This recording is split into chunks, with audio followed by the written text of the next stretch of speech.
Recording in progress. Let's freaking go, dude. Let's freaking go, dude. Okay, everybody, welcome back here in the aftermath of victory. I just had a lisp all of a sudden. That was cool. You guys decided that enough was enough. You had been researching and studying, but a child that you met today had been taken, and you needed to unravel this mystery pronto. So, after commissioning Honor to create a dream weaving spell, God, Jewel, there it is. Jewel came into the tavern and said, "My kid's missing." Who goes by the name of Mo, I believe. Mick. Mick. That's it, Mick. And you guys were like, let's go fuck shit up. So that's exactly what you did. You guys did a sort of Bravo 14, like, smash through the window entrance, and almost took him out right then and there. So goddamn close, really. But unfortunately, it seems through the power of plane shift, one brother was able to take his other brother's unconscious body out of there. Luckily, Zarvolg had placed a hunter's mark. The party had already begun a little tracking and traipsing. And Jewel had received a little tip from the enemy clan, the Clasp, to head to the Underwalk ward. Between the hunter's mark, survival skills of the party, and this hint, you were all able to track down Susamarichi's secret hideout, the Oni responsible for the nightmares and disappearances in town. And so you went deep underground into the old sewer systems that had been long abandoned. You avoided every danger except for a mimic. And then you came upon a most ghastly ritual site where sacrifices were to be made, strange chantings in the abyssal tongue were being made, declarations to some horned king were being made. You guys came inside, got the shit kicked out of you immediately with hellfire explosions, but Finch, doing all-star plays, called upon Bahamut, said, "I need your help, my big man." And so he helped. He sent a little healing juice the party's way, and you guys fought your damnedest.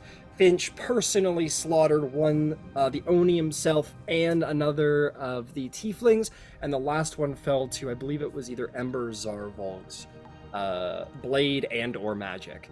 You guys all got together and you managed to heal up the party before any permanent injuries could be sustained, but lo and behold, many injuries were sustained. But you stand here victorious, and the battle scene seems to have been cleansed. It is also worth noting, as a final remark, that you guys seem to have fallen in, or she fumbling in with you, an individual by the name of Alice Sylph, a competitor in the little Ember competition who seemed to hold Ember's ideal that a child's missing. We should do something. That's what's important. She said, "Sure, how can I help?" And so here you are in the aftermath of the battle. The children are locked in cages. An old friend of associate of Zarvolg's by the name of Jeckt, locked in a cage. But the ritual seemingly, its active power having simmered down, considering the main caster was defeated. Perhaps the nightmares are over. Perhaps the kidnappings are over. Perhaps there's no more problems in Western. We will have to wait and see. But here we are, in the aftermath of the battle. What would you all like to do? I'd like to lay there.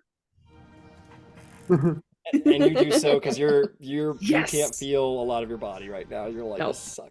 No. Can I use my second wind like freely right now? Go for it. Yvain? I am going to Jewel immediately to check on her. My understanding is they are not doing very well at all. You go over to Jewel, and Jewel looks like a giant had just like patty flipped them on their barbecue. She is not doing well at all.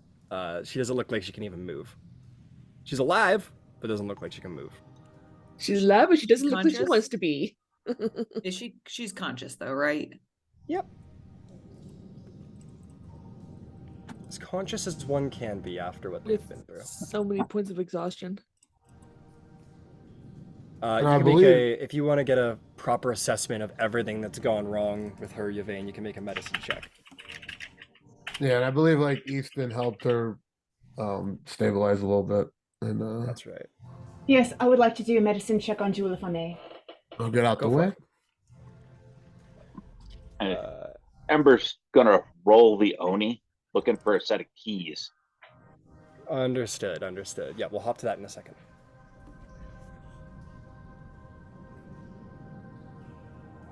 And for that medicine check. Oh, for the love of Michael, I'm waiting for my thing to come up. It should have been up already.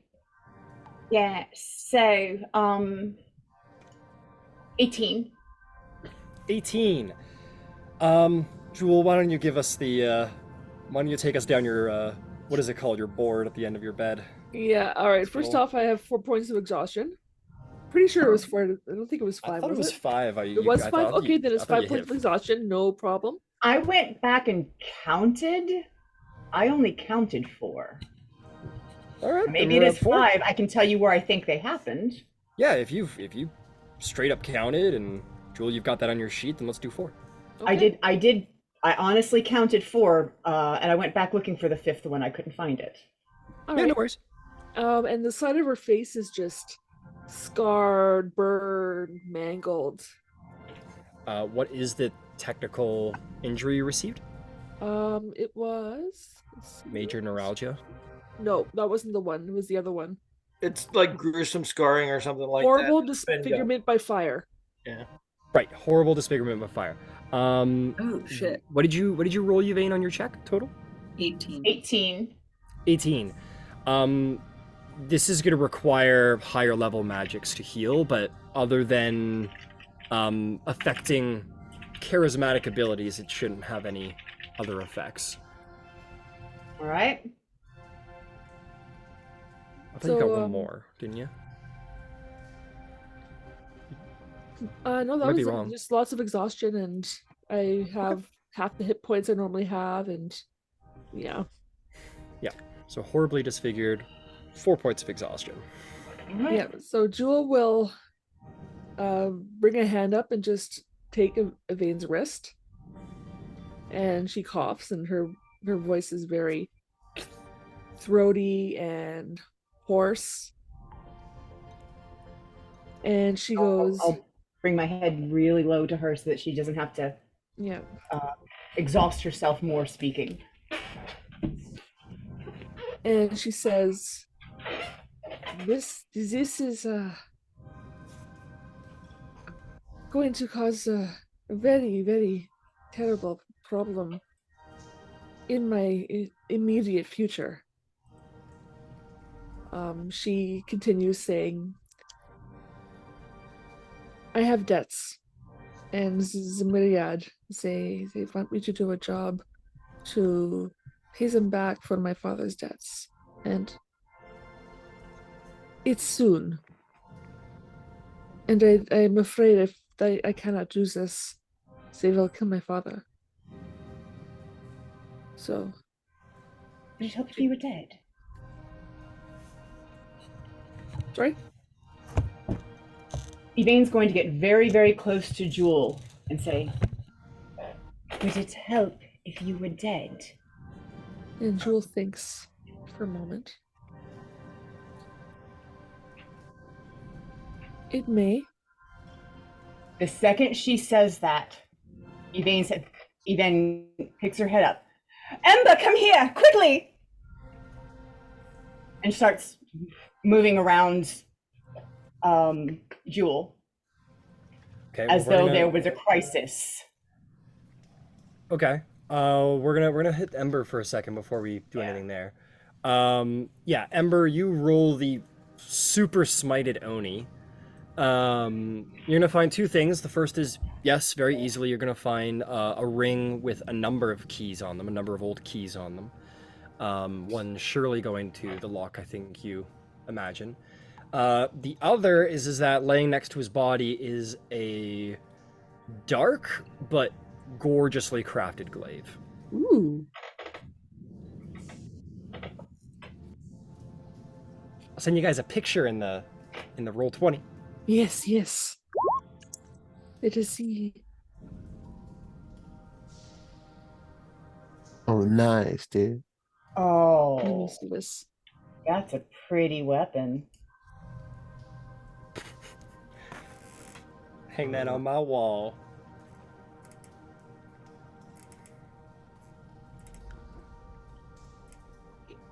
And can I check the like summoning Oh. circle area? Yeah, what are you looking for specifically? If it's still active, if it's or if it's dormant. Make me an Arcana check. I will give you advantage because this relates to fiends. It's a sexy weapon, by the way. But yeah, I saw it and I was like, I need to change my whole treasure distribution this session. 17? 17. It is dormant.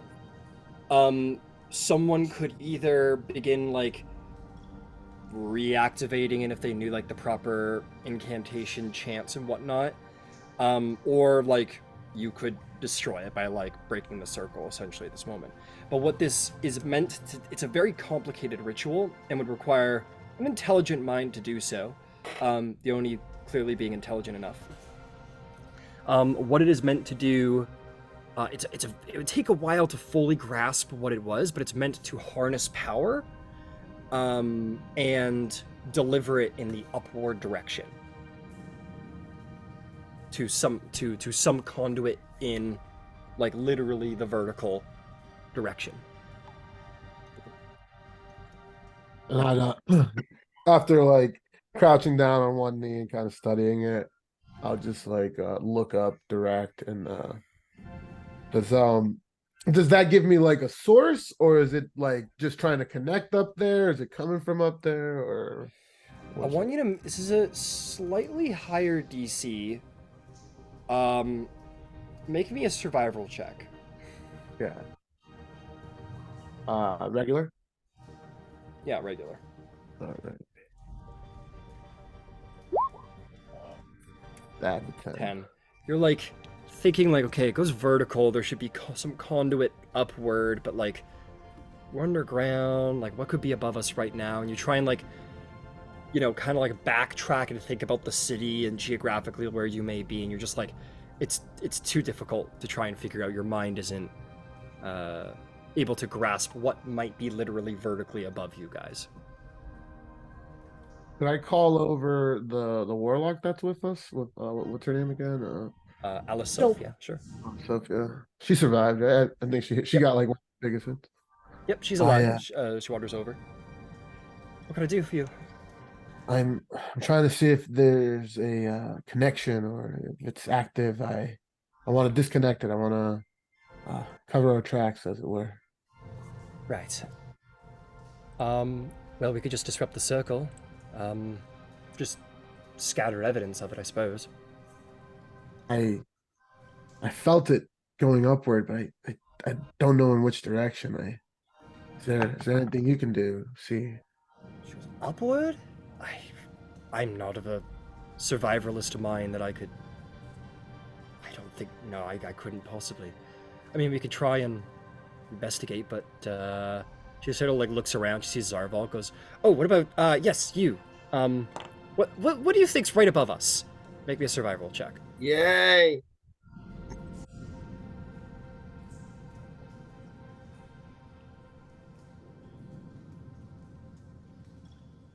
$21. There we go. It's difficult to think, and it takes you a minute, Zarval, where you're like, okay, so we like came down the walk, and we went north, and we went this way, and you like piece together like the route you took and try and map out where it is, and you kind of have this like light bulb where you're like, what the fuck? And you realize that your current location is directly beneath, like you think give or take, but most probably is directly beneath Greystone Tower. Disco. Jeckt.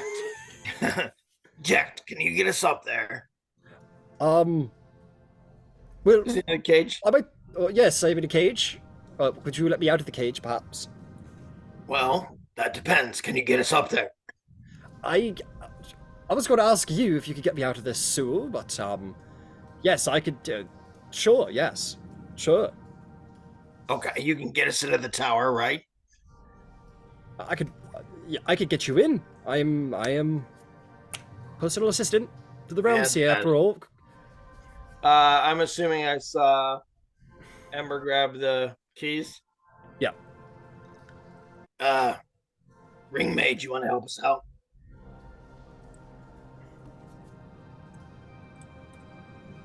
Yeah, that's why I was looking for him. I had to turn the kids loose. Yeah, you go turn the kids loose first, who have been like, let us out, we hate it here. And the kids are let free. And they're like, woohoo, we're so free and shit. And they're gonna come out and they're gonna like jump around, and one of them's gonna like go over, like kick the Oni like in the knee to not a great deal of effect. And some of the kids are like, we're brave, we did it, you're heroes, and they'll like dance around and stuff, and they'll go, oh, thank you so much, and just, like hug your legs, and everyone will come up to you. And we're gonna get to you in a second, Jewel, because your little fella's coming over. But in the moment, Ember, you go over and unlock Jeckt. Oh yeah. Okay, cool. Yep, you let him out, and he goes, I say, that was a rather uncomfortable couple of days. Mine, I need a stiff drink, is what I think I need, and perhaps some cheese and bread and bath. I think we can probably make that happen. Excellent. Well, yes, actually before, I mean, you all seem rather banged up, but I do have, something to report. As you wish to go to, Greystone Tower, it sounds like, yes? Well, right, and he kind of looks around at the group. Slate Rock, sorry. Not right away, right? I mean, we should get the kids out. We need some time to collect ourselves. We should hear what Jeckt has to say. Certainly. I would like to also relay, Zarvolg, I was captured I was sent on a mission by the Realmseeker to find you, in fact, Zarvolg, but before I was captured by this fiend. It seemed to me about something separate from this. I don't think so separate from it anymore. You see, you remember the card reader individual who came to the tower? Yes, I do, fondly. Yes, she was delivering to my master, the Realmseeker, a book, a tome of planar lore, and in the course of the study of their book, Realmseeker opened it, and something magically went bad. I do not comprehend such things, perhaps possibly why I was hired. But all I know is that the Realmseeker is using his magic to try and contain what was going on, and this was a long time ago. This was several days ago. Since Westrun something terrible bad hasn't happened to it. I assume my master is still in the tower trying to contain whatever power is coming from that book. I implore you, good friend, it seems you and your friends need some time to rest, but I implore you, my master needs some help, and something's gone wrong in the tower, and I can let you in. I have that ability. I know the codes to the doors and such, but something's gone terribly wrong, and it must be taken care of, I think, most promptly. I don't know how long my master can hold out. Certainly, I think we understand the urgency. As well, we should probably make our way out of this dungeon as quickly as we can so that a bunch of kitties don't get gobbled up by a three-legged monster. I couldn't agree more. Yes, indeed. And with that little report of his, he looks sort of like, sweet, I've done my job. And now he's sort of gonna be around. I'm coming, Yvain. At that moment, yes, Ember. Yeah, you run over to Yvain, who suddenly breaks into a cry of panic.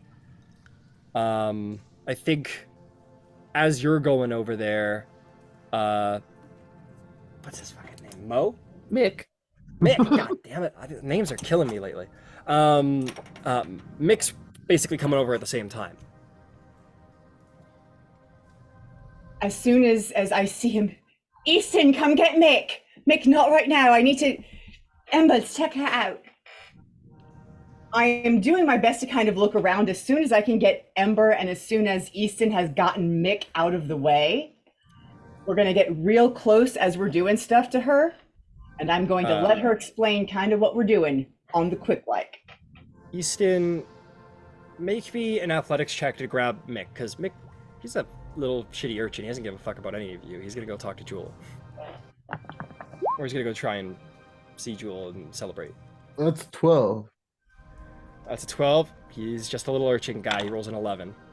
So he's going over, and he's like, what do you mean, fuck you? I'm gonna go... And then you kind of grab the kid, Easton, if you wish to. I did. Like... And he starts, like, he's like, you know, like, he doesn't give a fuck. He starts, like, punching you in, like, the rib. Ah, fuck.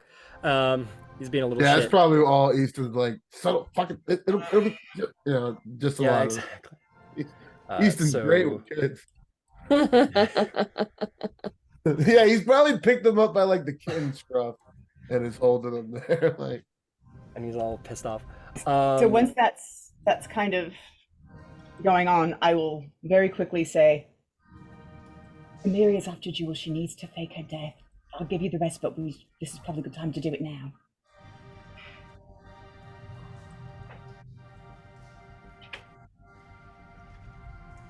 Eric? Okay, cool. I didn't know if you heard me.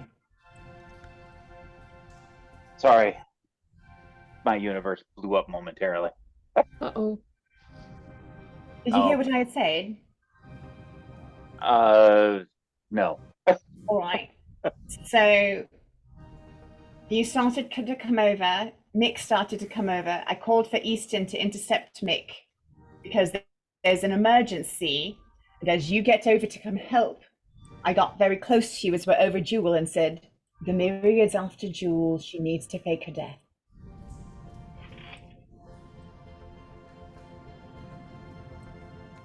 Okay.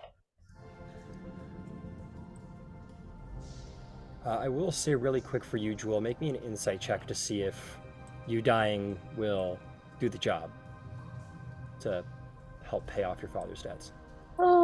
Natural 20? You think that if you were able to pull off the Myriad believing that you had died, which is a big if, because they're a pretty powerful crime syndicate. Yeah.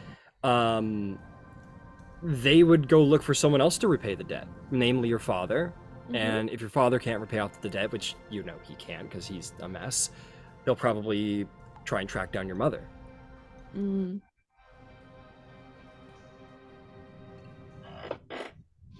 With a natural 20, Yeah. I'll give you one more option. And this is a leap, but you could attempt to defect to the clasp and infer their protection.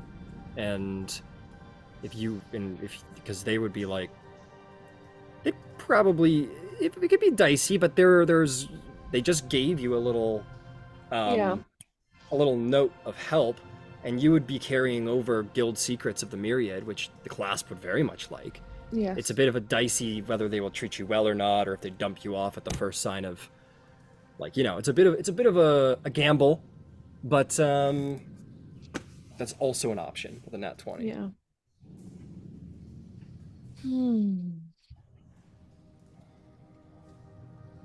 Yeah, they're not so big on forgiving debts, so they're gonna get their money one way or another. Fair enough.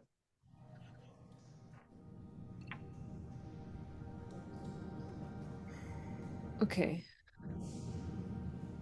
So Joel just very, very quietly whispers, if I die, they may go for my father, but he cannot pay his debt. And my mother, she has no money, but they may go after her. Well, I have a thought. Mm-hmm. And that's we tip the hand a little bit, and by that meaning we go to the Western Guard and we say the Myriad has interest in this item. They have placed a contract for it. If you guys want to nab the upstream people, you know, not the people actually doing the crime, but the people who are underwriting the crime, the ultimate buyer. We know what the item is. We may be able to, with the guard's assistance, even get a loan of whatever the item is that you're supposed to burgle. And they can locate it, track it, and then sting whomever. And as long as you get picked up in the process, then, whatever needs to happen at that point can happen. We can fake your death in custody. We can see to it that you just get,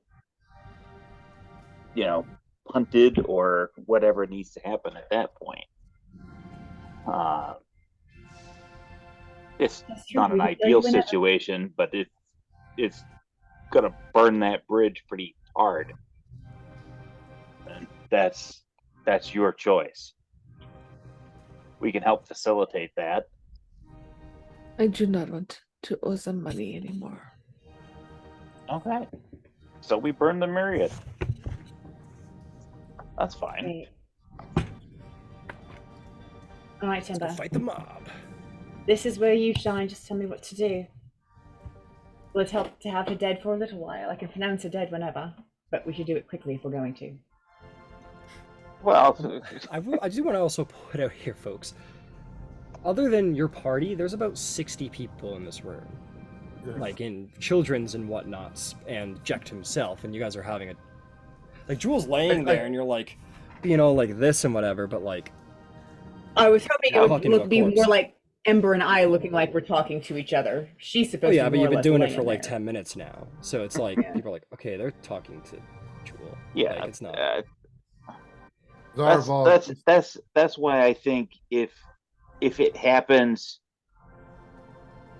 as a fake during, an escape after you're in custody, when they go to trace the upstream, find the ultimate buyers and that sort of thing. That's something that could all be done relatively easily.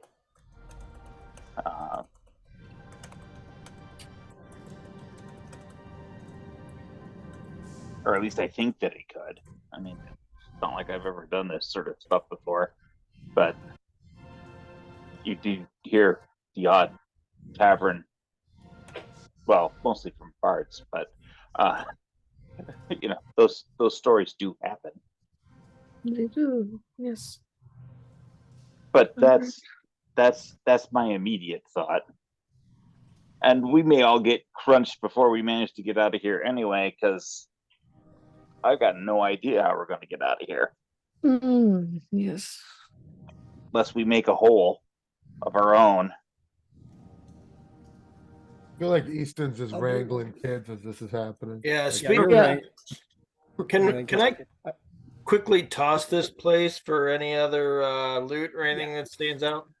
Oh yeah, you're gonna be a happy man, Zarvol. You're gonna be a very happy man. While Yvain and Ember and Jewel are having their thing, Easton's collecting children. It is also worth noting that there is a gated passage at the back of the room, so there is another way in and out. But before that, Zarvolg. All right, buddy, here it comes. So other than the Oni's glaive, there's a number of things in here. There is... Whoever wants, get their pens and pencils ready, because it's... here comes the loot. He's got a lot of stuff in here. Okay, first and foremost, there's about 800 gold pieces worth of various, like, art items, such as, like, bone dice and, like, portraitures and mirrors and such, like, personal effects of people who have probably died down here. There is a ton of loose change from various personal effects as well. There is about 1,200 gold pieces. There's about 6,000 silver pieces and 1,200 copper pieces. Lastly, there are a couple of magical things around here. There are 3 potions of healing. Woo! There are 2 spell scrolls. One is a spell scroll of see invisibility, and the other is of alarm. Last but not least, Zarvalg, you come upon a very interesting pair of shears. They're a little blood-coated, but they are very masterfully crafted leatherworker shears. Oh.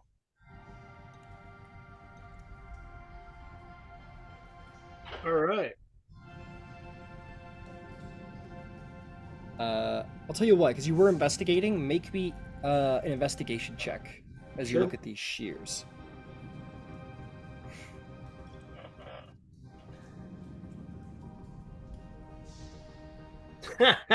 Natural 1. They look like some cool, like, scissors, I guess. Cool scissors, bro. Cool scissors, yep. All right. Anybody want some cool scissors?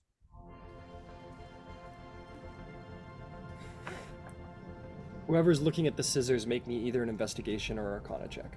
Yeah, that's the idea. Somebody else look at it besides like to, my if I may. shitty dice.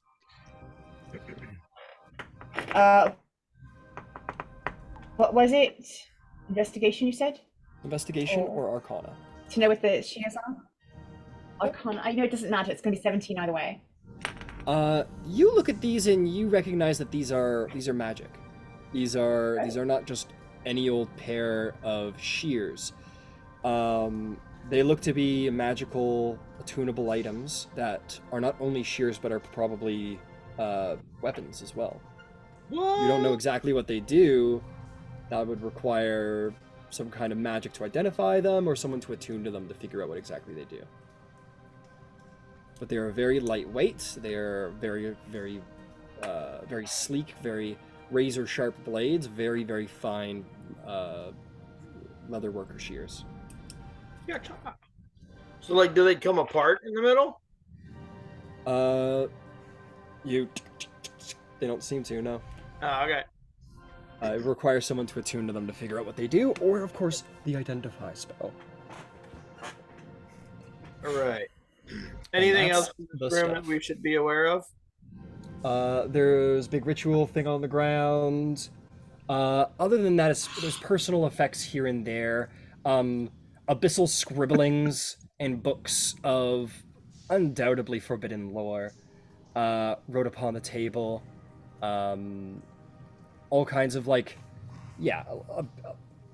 hand-drawn, like, demonic, like, ritual circles, and again, abyssal lore. And scrapes of paper and, like, living quarters and such. But those are the valuable things you find. Before we try to navigate our way back out of here, I'm not feeling so great. We should, maybe rest for an hour or so. It wouldn't hurt us.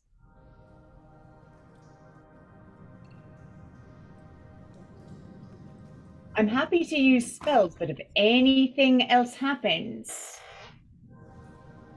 We have I can't use those spell slots for anything else, But Let so me we see. rest. Alice would say, I will say we're in a very dangerous place and we've got a lot of children to take care of right now. I mean, if something comes, then Very well. everyone's fucked. It would be hard to keep him here too. Jules gonna touch Levine's leg and say, "Can I see Mick?" Mick, come over here, please. I'll let him go. He stomps on your foot as hard as he can, Easton. I He am- does. Can I do? I read does that though because I've been looking around. I think you mentioned it, but I want to do like a perception check just to find it or whatever.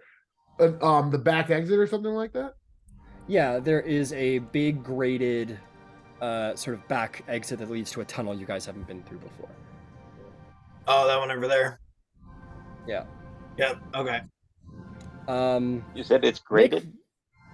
Yeah, it's got like a gated door, basically. You have a number of keys though; those could do the job, maybe.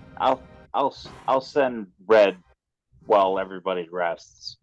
I'll take a sit and we'll let Red go. See if there's a way out in that direction. I can do 2 first-level healing words. All right, that's what I've got. Just hold on to them for right now. The key tries a number of keys, and indeed, the way does open. It does open with a somewhat squeak, like it's not been opened in a very long time. Jeckt will say, yes, the Oni creature did turn himself into gas, and then usually went in and out of that way, but he would always return with a youngster through the other way, I would find, if that's... Oh. So wait, he was bringing the children back in safely through there? Yes. Why? Is there something dangerous that way? No, that's what I'm asking you. Is there something dangerous that way? Oh, well, no, he didn't bring any children through that way down there, but he turned himself into gas and exited and came when he didn't have them. When he did have children, he came the way that you did. Oh. Can I get close to the gated door and just I want to do one thing at a time. Sorry, there's a lot of stuff going on. Mick, you drop Mick Easton. He steps on your foot as hard as he can, pissed off that you stopped him. And then he runs over. I kind of like... This kid doesn't give a shit. He like pushes Yvain by the face out of the way, and then gives Jewel a big hug. If he touches Yvain, she will push him. Okay, seriously, if he goes to touch her, that's not okay. Okay. He starts scrambling through all of you. Yeah, he definitely tries to push you out of the way, and then Yvain just smashes this kid over onto the ground. And what does he do? Jewel will take her hand out towards him.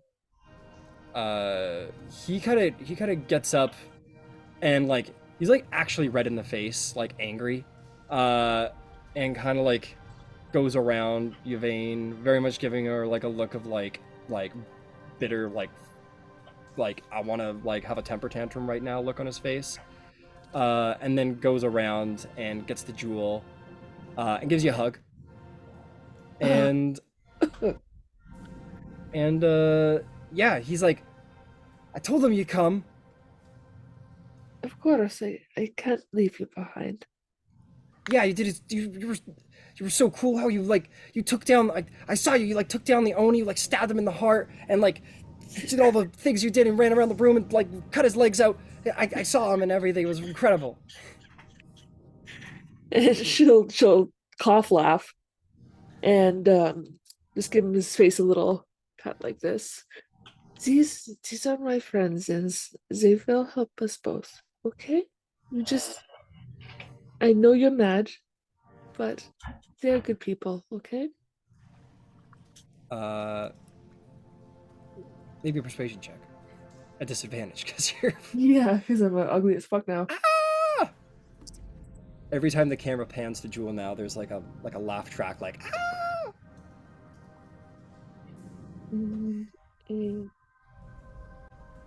3. 3? Yeah. He looks at Yvain with a spiteful fuck you on his face, and that's not saying it. And kind of back to you, and he's like, all right, well, let's get the hell out of here. And he starts trying to help you up with his meager child strength. Jewel's 6 foot tall, and yeah, and he's a twerp. So he starts helping you up. When he's done pulling on her, Yvain will say, it would be nice if you liked me, but it isn't necessary. What is necessary is that I keep Jewel alive, because that's what I do, is I keep people alive. She will need to be carried because she's not capable of walking, because she exhausted herself saving you. If you want to beat me up, wait. Oh man, I rolled for it. He turns around, he literally spits in your face. I will backhand him. I will slap him for it. All right, You guys see Jewel. Like I'm not slap. trying to hurt him. It's just you don't behave that way. Yeah, you guys see Jewel backhand a child. All right, I'll See Dane do it. actually, I like this. This is kind of how I grew up. Oh no, dude. Oh god. Jesus. If you're done throwing a tantrum, I would like to. No, skip he the doesn't. wine. He charges you, and he starts like pulling your hair and biting you, and he just starts. I will he put lays him into down you. on his back with my knee on his belly and just hold him until he's done. Can I pull them apart? Yeah, Finch, you go over while Yvain's backhanding a child and everything. Go ahead and make a athletics check. Someone needs to take care of Jewel.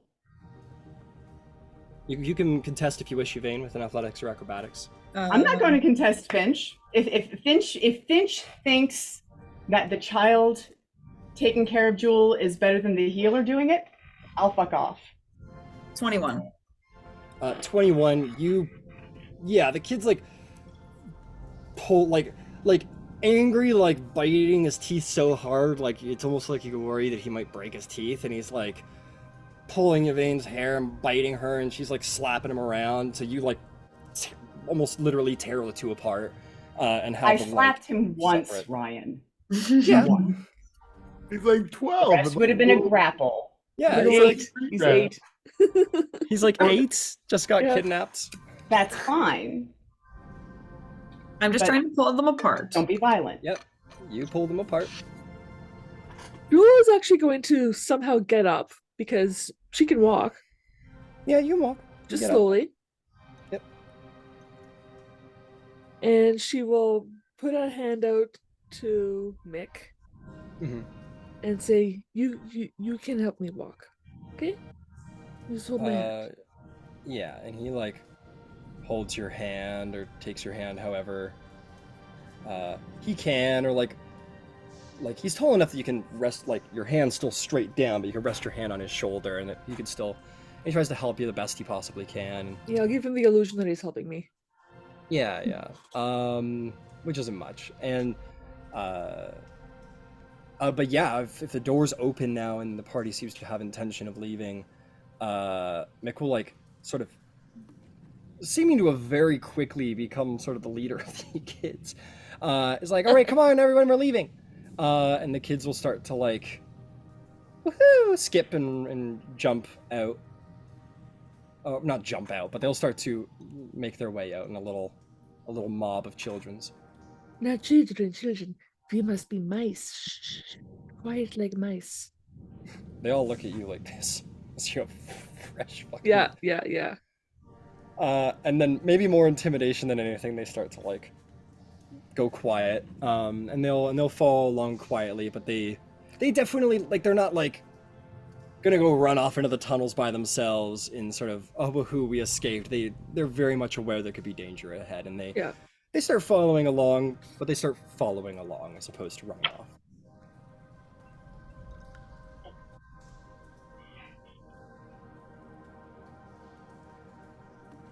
So, who wants to lead the way?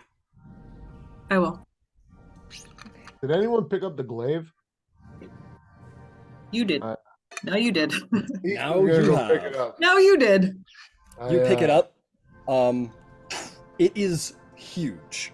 Like, it is meant for like a large size creature. I will say though, you do feel like the essence of attunement through this weapon. Cool. It can be attuned to, but it is a big fuck you glaive.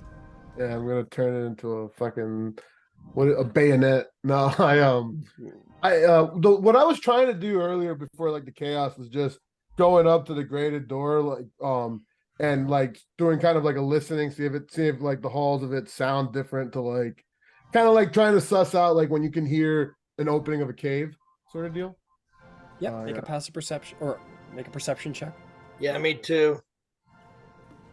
Oh yeah. Oh, there we go. That's an 8. We get that perfect 8 to 12 range tonight. Oh, jeez.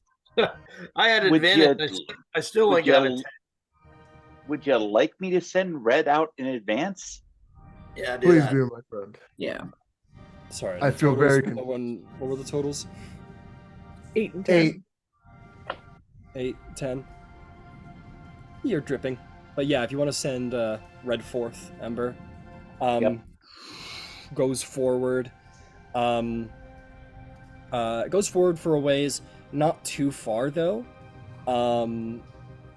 Goes about 500 feet until there is like the end of like the collapsed tunnel, and there seems to be like a dugout right through the roof. And you can look up and see the stars. Rock It's a bit of a on. distance up, but very much capable of going up there if you want to, and no danger as far as the tunnel goes. Okay, there we go. Excellent. All right, And, if you guys want to start making your way there, I'm not going to worry Yep. too much about logistics. We're gonna have to strip the cloak off of the pony before we roll out, though. Sure. Otherwise, Yeah, we're not gonna have a basket big enough to put Jewel into to get her up and out of this hole. Jewel can walk and climb very slowly. Or I did you have can one get more. carried so you don't do any further energy to yourself. Yeah, Jules doing a little like brave, like, no, I'm fine. But you guys take this like I thick, hear no massive sort of burlap cloak and affix it to. I'm not gonna worry about it too much. We're gonna put it on either. We're gonna tie it off like a hammock to either end of the glaive. Yeah, These two will exactly. carry one end. I'll carry the other end. Through the power of rope and thick cloak, you are able to transport not only Jewel, but the about 50 children who do not have skillful climbing ability, and the party is able to get up and out. I have no doubt you have it within your means to make it up a like. It's a pretty tall hole, but not tall enough to stop the likes of all of you. I'm guessing that the loot went into the bag of holding. The what? The loot? The loot? Yeah, we got it. Like your loot? No. Yeah. Like What Zarvog found, right? When we tossed they the looted place? the room? All the gear, all the money Treasure. and stuff. The treasure. Oh, yes, the loot. Sorry, when you said loot, I thought you meant like loot. Oh, yeah, like in a the little- beginning. L- I was like, L-O-O-T, not L-U-T-E. That I'm was with a you. fun I'm with little you. writer. Sorry, the bard said loot, and I was like, Fat loots. yeah, no, you guys. I'm sure you guys all pack away all your gear and you send her away, and you guys make your way up the tunnel. You find yourself standing in one of the larger fields of the Western farms. It is like it's harvest season, so a lot of it's been mowed down, but it is a significant hole in the middle of a very, very large farmer's field. You find yourselves in, and not terribly far away from one of the entrances to Western, and for anyone who hasn't seen it before, I think everyone's seen it actually. Oh God, what is this thing? Slate Stone Tower, I believe it's called. Greystone, I think. Greystone. I'm gonna double check here real quick. You might be thinking He-Man. It's Slate Rock. It's. Is it I know. Yeah, it's called Slate Rock. I just looked it up. I think we've been messing up the whole time. But yeah, Slate Rock Tower. I knew there was a slate and a rock and a gray in there, but the gray was just. Yeah. Okay. All right, let's Pied Piper these little fellows back to the city. Bullshit. Yeah, you guys.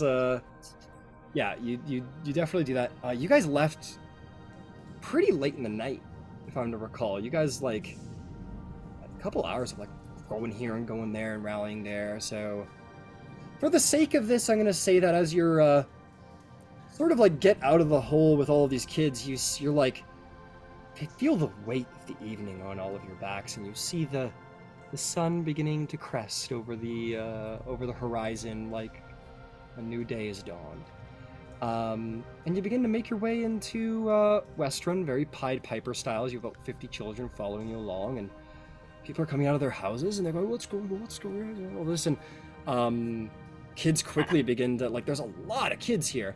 So here and there, kids begin to go, like, some kids just leave to go, like, they know how to get home. They just start leaving. There's only, like, 5 of you. It's hard to keep track of all of them. Some of them just start leaving. Others, like, they go, Uncle Rorik, and like run up and give him a hug and go, well, it's you, and others. There are a couple children here who are like carrying babies, and like you guys begin to make your way, I assume, to like the center of town, probably.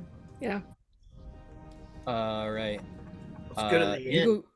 I was Where gonna say we'll we get could either most go to the noticed. center of town, or I don't know if it would make sense to bring them back to Bahamut's Rest in the temple. That's a safe space too. You can also bring them to the Lord Mayor's residence, which would be like the center of government, which would be probably the people who would be responsible for, No, to be that's relied on to do this kind of thing, I should say. Yeah, then let's go there. Yeah, but if you make your way into the Opal Ward, you see the Black King in the center and the almost fortress-like residence of the Lord Mayor, to which the guards come out, and we're gonna fast track a little bit of this. They come out and they go like, what are all these children doing here? And you guys will explain, I'm sure, the situation, what has happened, and they'll be like, remarkable, and they start running around and start summoning all the town criers and sending them to every corner of the city to declare to like, come find your children. And like the guard immediately assembles to like get all the kids' names and figure out where they are and where they belong, and maybe start moving them around the city and organizing these children into their various ways and passages. And you are greatly thanked. I want to see if there's someone specifically. If I have a character, who's gonna come out. Well, let me ask. Do you guys wish to like hang out and help out, or are you like, you guys Joel, got go to it? sleep. Or the I was Aurora tired. Concordant? We're going to bed. yeah, right. Find us at the inn. Absolutely. I'll help out a little. I'll help. I out. was say I think Finch would probably help out like a little bit. Okay, Easton and Finch are gonna hang out, help out Yvain with the would children. stay. Yvain's gonna stay. Okay, fantastic. What about She's Ember gonna go to her Zargle? house. Jewel, yeah.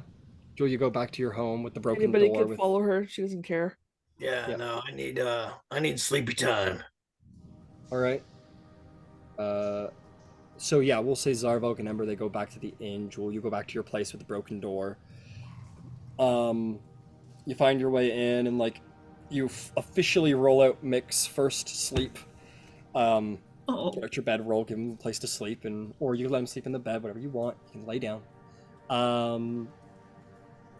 Yeah, and I'll say those who are helping out, Finch, Yvain, and Easton, now that you're pushing yourself a little harder than one should, roll me con save. See if you guys push yourself to exhaustion here.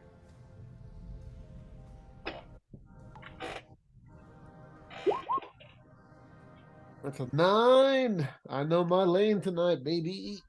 All right. Yep, Easton, you'll take on a point of exhaustion. Feel the weight of it.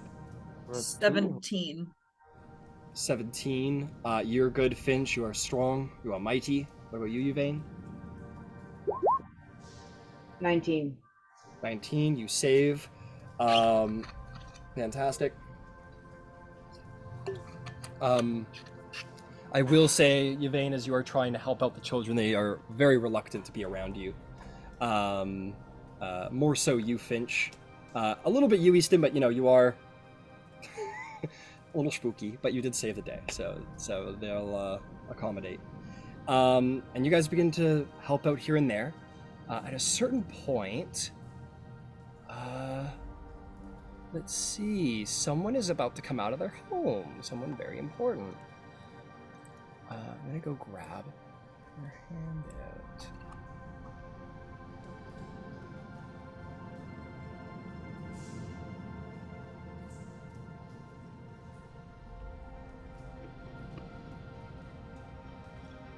You're going to see a woman come out of the Lord Mayor's residence, backed up by several of the shields of the plains, which are the Western Guard.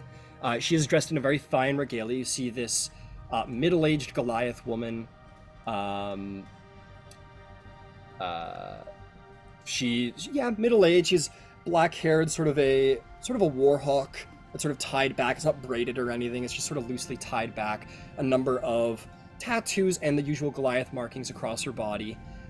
She sort of approaches you all from outside the gate, standing over the three of you a little bit, and says, You're all responsible for all these children being set loose, set free. Yes. Allow me to introduce myself. I am Lord Mayor Lysindra Kalos. And the city of Westrun, I suppose, owes you a great thanks. Tell us of the story. What happened? And we will regale them with such a tale. Wow, that was such a magnificent tale. Let's send some guards to make sure everything's cleaned up down there. One of the guards nods and rallies a small battalion to go do so, and says, well, I hope you'll understand we're going to authenticate the whole story, and it seems like you could all use some rest, so we're going to prepare your reward, and we will summon you back in due time. The sun-kissed inn, you said? That's correct, yes. We'll send an invitation, I'm sure, within the day or two, to come back to the residence, and we'll be more than happy to reward you for your heroics. Westrun owes you great thanks. We're going to make sure all these children find their way home. We would, of course, love your aid and your assistance, but you cannot begin to believe the relief I'm sure you've brought the many thousands of people who live here. It was our pleasure, and I'll just stick my hand out to shake theirs. And she'll shake your hand, and she'll smile at you and say, all right, well, I have a little bit of work here to do, clearly, and I'm sure you have some sleep to catch up on, so please, grant some sleep. We'll be in touch in the next couple of days. Thank you again. Thank you. Before she goes, yeah, I like Easton, who doesn't really say anything to begin with. There were 6 of us who helped make this happen, and one of us may very well need Westrun's help. I see what happened. So not my place to speak, but I do hope you remember this, that there were many of us who helped. Yvain will step up and say, it is my place to speak because I'm the healer, and what has happened is beyond my ability to heal. And I will give the specifics as to her injuries and say, if you're able to manage a healer who could manage that sort of injury, we would be grateful. Yeah, I will. We'll be in touch the next couple of days concerning your reward, and I will see if I don't know any sort of personal contacts that are capable of that kind of. I don't know much about these sort of things, but I'll see if I know anybody who has that kind of healing ability. I mean, I'll see what I can do. I would recommend checking at the Wild Arbor. I see. Well, unfortunately, the Wild Arbor is not part of this government, but I will see.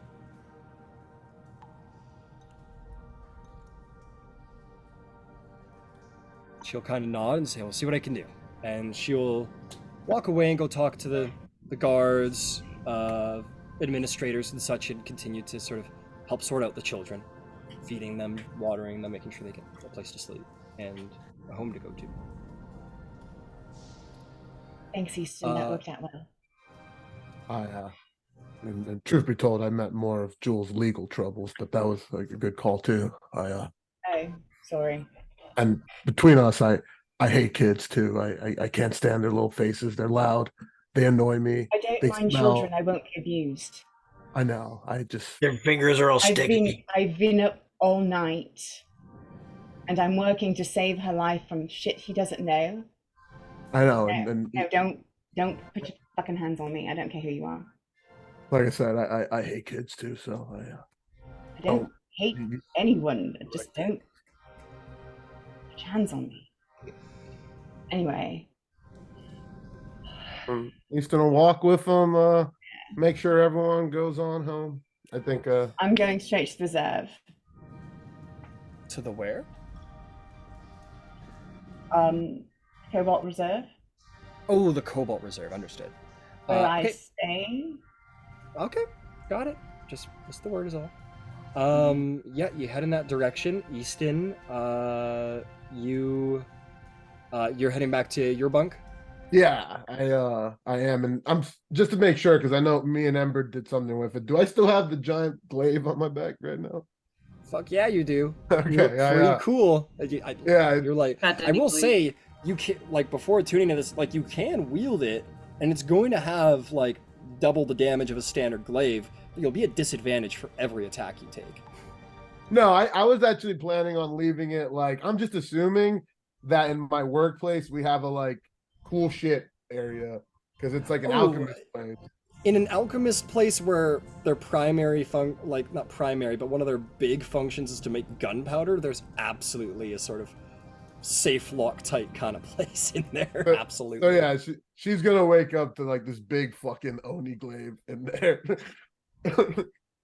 I was thinking we could take this stuff that we don't really understand. Couldn't we take it to Gilmore's?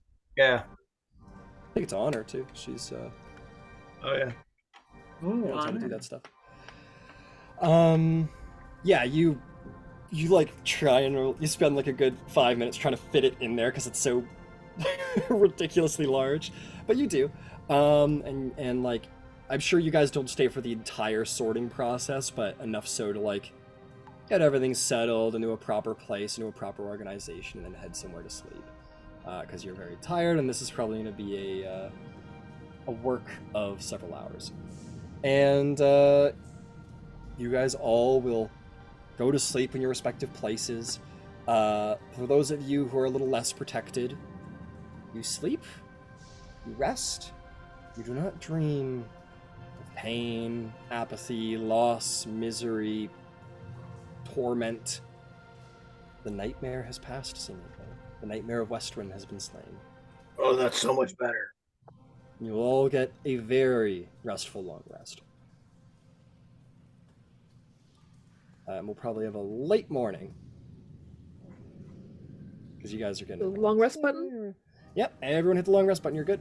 And you'll probably all wake up around, like, mid-afternoon. Sometime around then. Is Oh, is and- food and drink included? Sorry? Oh, yeah, at the tavern it is, yeah.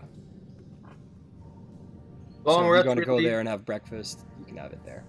Long rest relieves a certain amount of exhaustion too, right? 1 pip. Yes, it relieves 1 point. Mm-hmm. I'm It also good. depends on how you get exhaustion. So, like, Yeah. if you have exhaustion because you decided to stop drinking water, then I'm gonna be like, you're gonna need water. But Right, in this case, yes, sleep will help. Jewel will meet everybody in the afternoon with Mick. Their hood up. Yeah, hood up for more than one reason now with Yep. Mick. You, my friend, we need to deal with you for a second here.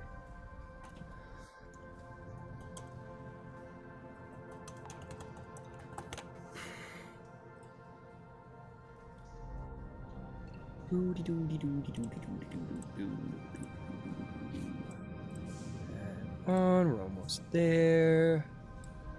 While Easton had a peaceful night's rest, the lingering paranoia that he didn't check one of those kids to be a fiend still is there. You're like, oh no, as you like wake up in the middle of the night. That's pretty funny. Yeah, Jewel, you'll wake up. You'll see the kid there. He'll get up and he'll go with you if you really want to, but he doesn't really want to go. Okay, if he doesn't want to go, he doesn't have to. Okay, he's gonna stay and he's gonna sleep in more. And as you head out the door, you're gonna see a fellow standing across the street. You're gonna see this very clearly, she looks to be of your class, let's say. Mhm. Leathers and daggers and such. And she's a dwarf. She is pretty strong, but also lithe at the same time. And she seemed to be sort of just very intentionally waiting across the road from your home. It's just kind of like flipping a dagger around her fingers and kind of like sees you, kind of stops flipping the dagger and kind of gives you a little wave. I'll sit on the front porch and just like nod up to her. And she saunters on over and walks right past you and walks into the alley. You expect for discretion. Mm-hmm. And Jewel will go the long way around to the alley. Understood. You walk into the alley. She's sort of standing there behind a couple crates. She says, You're a Jewel of Twilight, aren't you? Yes, yes, I am. Nice Are to you? meet you. I've been, Oh, yeah, my name is Zagil. Zagil? That's right. Okay, sorry, just writing this down. That's all right. Go right ahead. Can you spell that? She is, Zagil is Zigil. Okay. She has black hair, braided black hair, blue eyes, sort of rough golden skin. She's indeed seems to be a sort of mountain dwarf, clearly, because she's not in where dwarves come from. She says, "So listen, I come on behalf of a new acquaintance of yours. I hope that your message you received last night was of some help. Seems to be. It was. Good. Glad to hear it. I You ever would heard of be a fella named Fetch? Fetch. Has she heard of a fellow named Fetch? I'll give you advantage, make me let's call it a history check.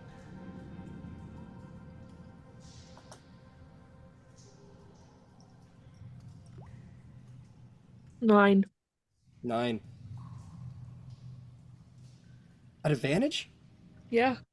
I Damn. rolled a 7 and a 9. No, you haven't heard of this fellow. No, who is Fetch?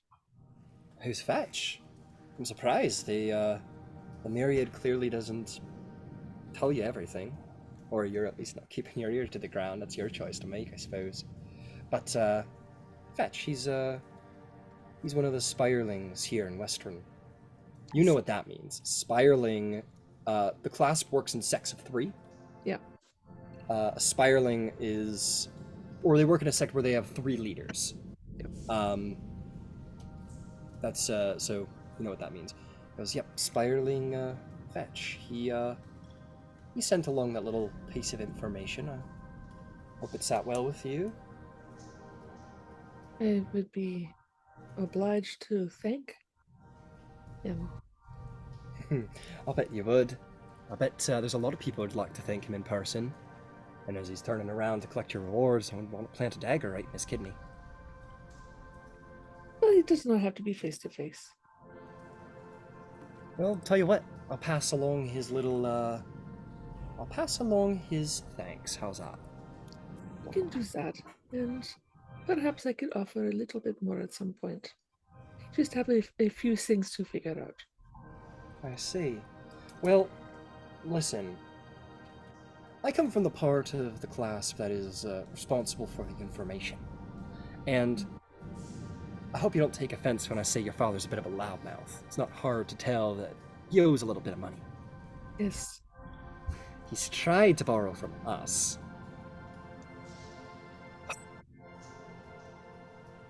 Of course, yes. Listen, family business. It's up to you to decide what to do with him. But if I was you, I'd start thinking of bigger solutions than breaking even if but barely at the Myriad. If you want to be rich in this business, you need to not be putting all your coin in that man's pocket. I don't know. If you could think of something, maybe we could talk. Perhaps I could. Yeah? Yes. Alright. I spend a little bit of time every now and then at the Sunkistan.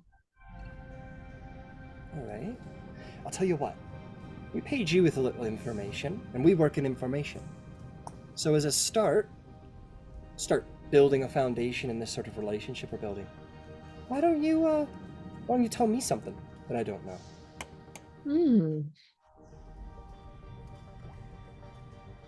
Angel thinks for a few moments. Especially about our competitor would be most appreciated. Oh, of course.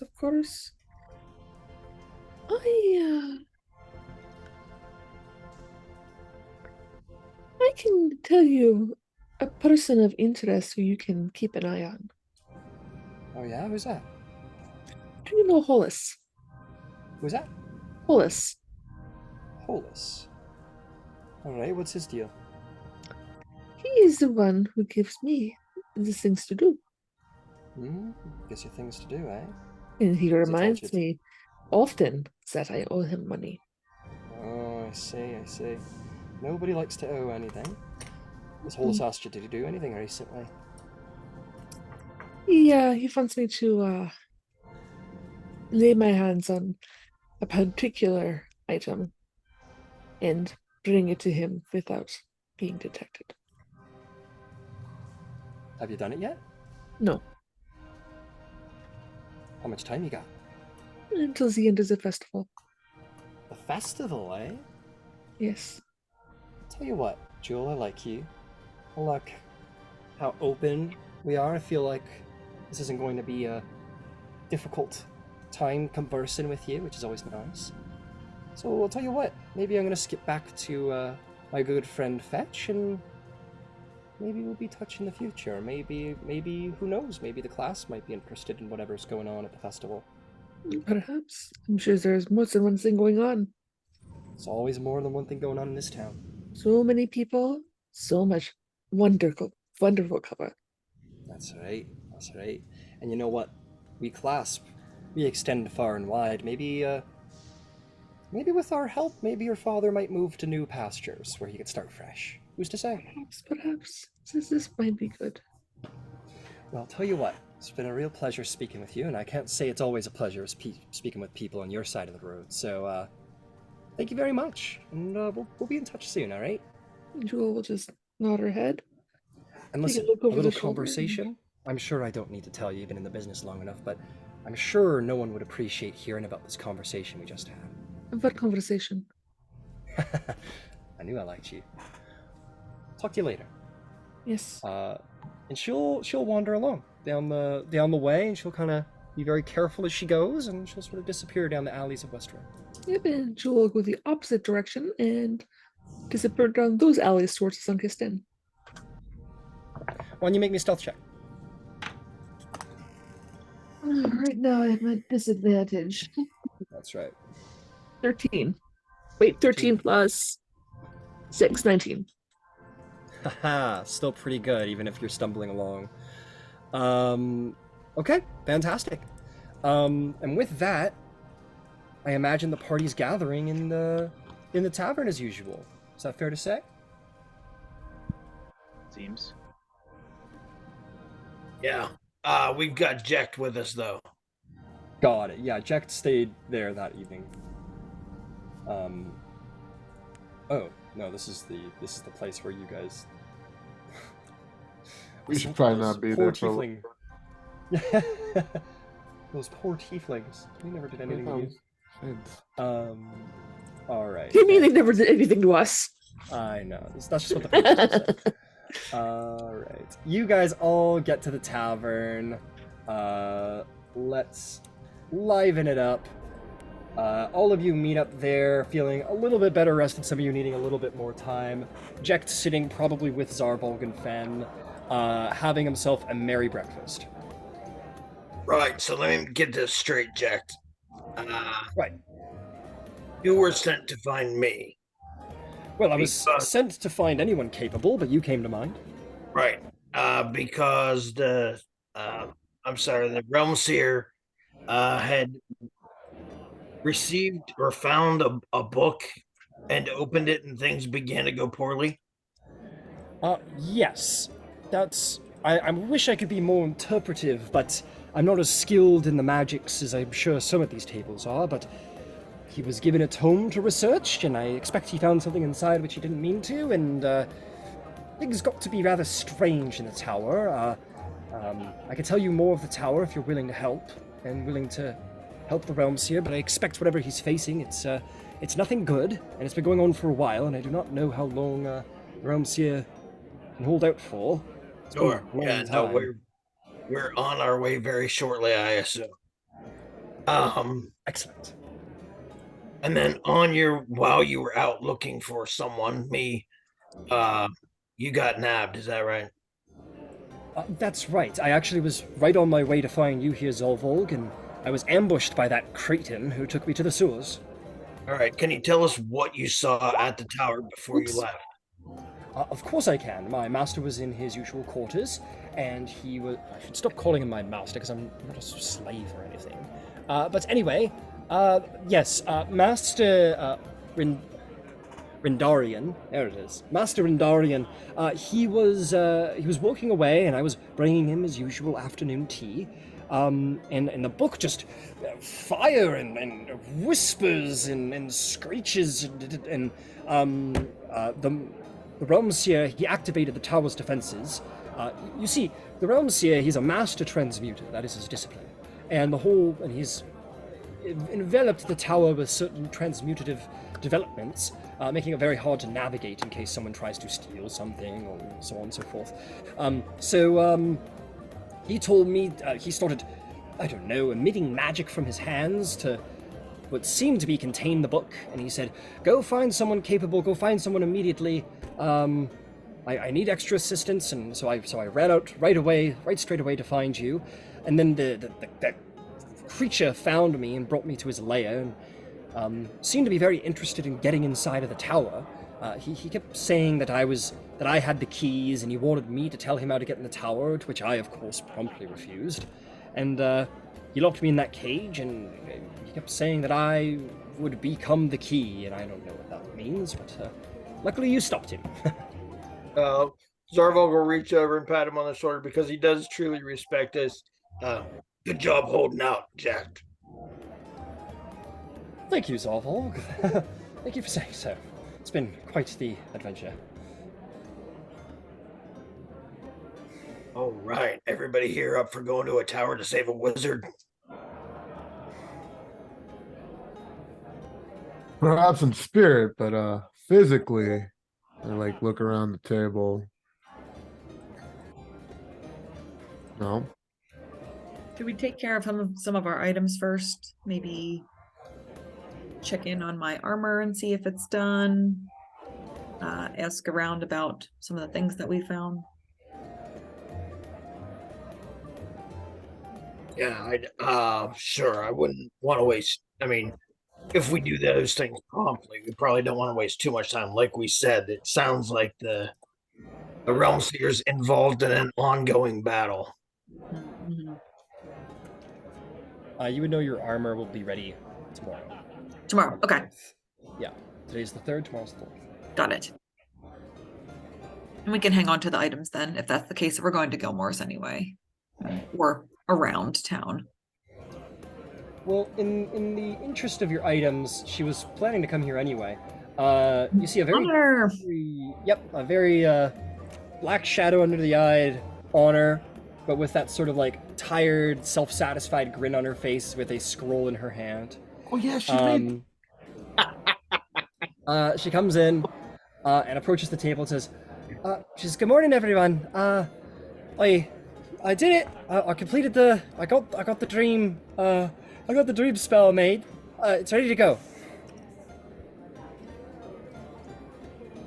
What? Did I misinterpret? Did I get the wrong? I think it's entirely possible that Evane just starts to cry. Probably. Honor looks horrified with herself. She goes, No. "Did I make? Was that the wrong?" No. It's I'm an idiot. I'm sorry. All right. So here's what happened. So it wasn't only, and Jewel adopted a son, and he'd been taken. Right as you left, she came in and was like, he was taken, and Ember's like, "Let's go burn shit." And we were up all night, and we dispatched the Oni and the 2 tieflings. And everything happened so fast, I didn't even think to go to your house and say, "Hey, you don't need to write the spell," because I just, in the moment, I just wasn't thinking about it, and I am really sorry. The good news is, Honor, you can get some rest. Oh, well, I'm glad that it all got taken care of. Then, good. That's a good thing, right? Wow. Okay. I mean, she puts a scroll in the middle of the table. Says, all right, well, I guess I'll just go then. Wait, hang on. What? What?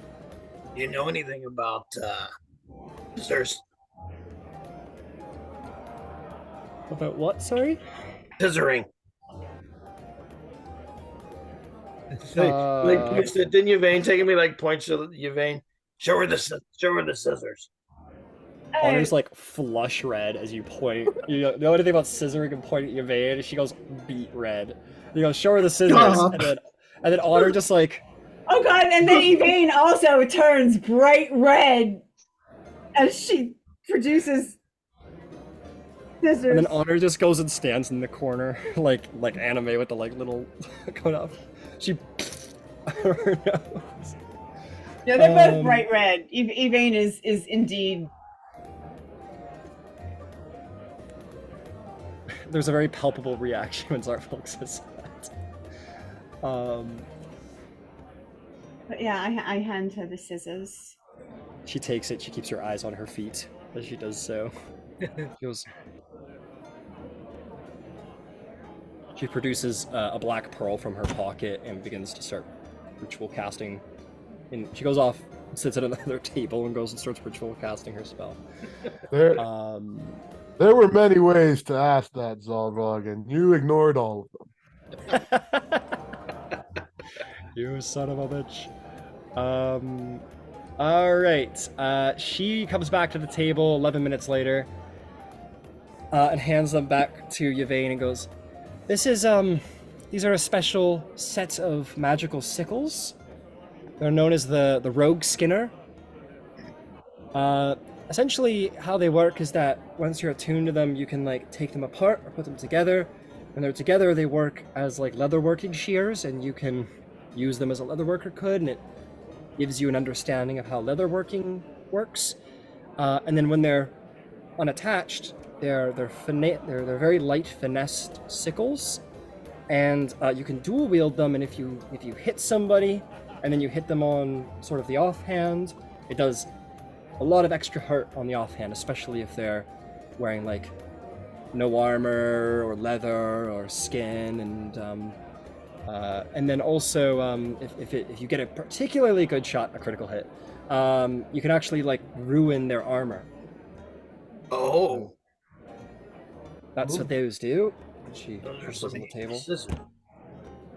What about this? Punk. Boom, smash, breaks the table. It goes, holy shit! And she's going to 11 minutes later finish the identifier. She goes, well, this is the somatic component.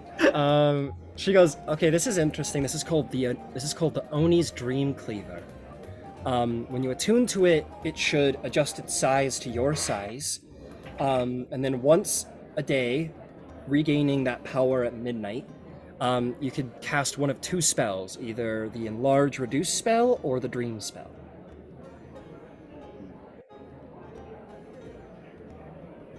And it's meant to be wielded with two hands, right? That's the... It's a two-handed heavy reach weapon.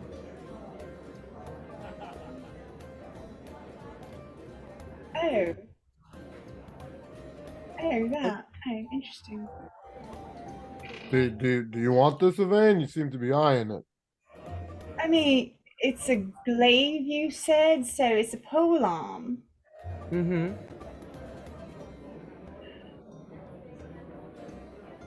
You can try it on. It's a big fuck you glaive.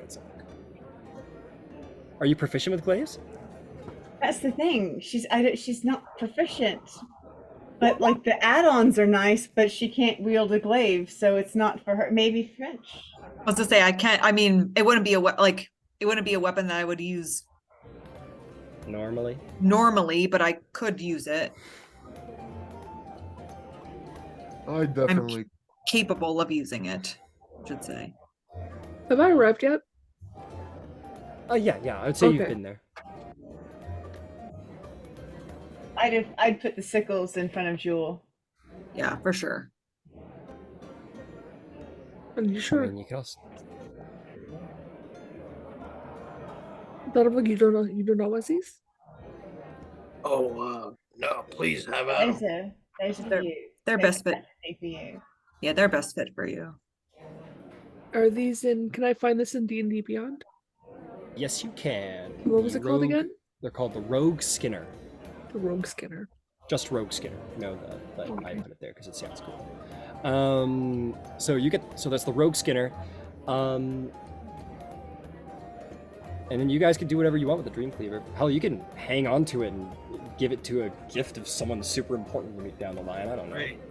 How about you, Zarval? Could you wield this thing? Like for close up? And he takes a hold of it and kind of awkwardly, like, he's like trying to look cool while at the same time like smashing into like the wall. Zarval definitely looks like an anime right now, where he's like that. For some reason, it's like a high school, like a thin, petite high school girl with this like massive, giant cleaver weapon. It's honestly hysterical. You can wield it, but again, it's heavy as fuck. Can it Right. be used as a focus? No, Yeah. this is a glaive, not a staff. Yeah. And it would be like, it has to be carried, right? It can't go into like the bag of holding. So if we like continue to keep it with us. You can put it in the bag of holding. Okay, can we just do that then for now? Yeah, you're like, it's Yeah. pushing it, but you just managed to like slip it past the lip and then What's get her what's in it there. called again? Yeah, I was like, can you Called put the name in the It's called the Oni's Dream Cleaver. Oni's Dream Cleaver? All right, I'll add that to the bag. ONIS Dream Cleaver. All right. So anyway, to answer the question, while he's like awkwardly banging it against everything and clearly not able to handle it correctly, he's like, "Oh yeah, I could use this." Rangers are proficient in martial weapons, so you can. Right, yeah. Yeah, he actually can. I gotta say, I like the vibe, honestly. Zarvolg with a fucking giant, with like a super I think it would look like, pretty cool. Japanese like I- monster glaive. That's kind of I'm tight. thinking about it. I'm looking it up right now. You get enlarge reduce, so you get a little extra bonus to your strength and stuff. And you when can cast get- Dream? Cast Yeah, dreams. the abilities you get would be crazy. Oh, It does look badass. It looks cool. I forgot. It's got he the would red actually tassels love on the that. side of it, so you could be extra like flowy in the midnight wind and everything. He would be so happy to be really, really big. And it changes to your size, so like once you attune Right. to it, so Yeah. Auto. Once you attune to it, it will Yeah. match your size. Is that You more can effective? wield it as its proper size. You'll just have disadvantage on all your attacks, but your damage dice double, which is cool. Oh, that's So just it's a- cool. That It's a is trade-off. awesome. So you could either do 2d10 damage with disadvantage or 1d10 with normal damage. And it's a magic weapon. That's also important. Right. Just being a magic weapon, being able to overcome resistance is pretty good.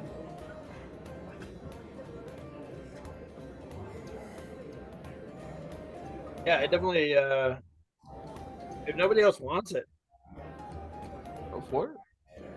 Damn, I didn't know who was gonna get this, but I'm digging that Zarbalk got it. All right, fantastic. And then you have your 3 potions of healing and your 2 spell scrolls if you want to do stuff with that. Yeah, I was gonna say, should we just divide up because I don't remember how much gold, but I did the conversion for the copper and the silver. If we don't want the if we don't need the spell scrolls, is it something that we could trade or sell at Gilmore's that served us well last time? And there were some things we wanted. I like Sea of Well- Visibility. Both of them have very high utility. All right, so you can learn them. That's not the way I work. Oh, But oh, I I'm could Only sorry. wizards can learn them. cast them But from they- there, or I don't know how. they it might works. they might be items that Honor could add to her repertoire.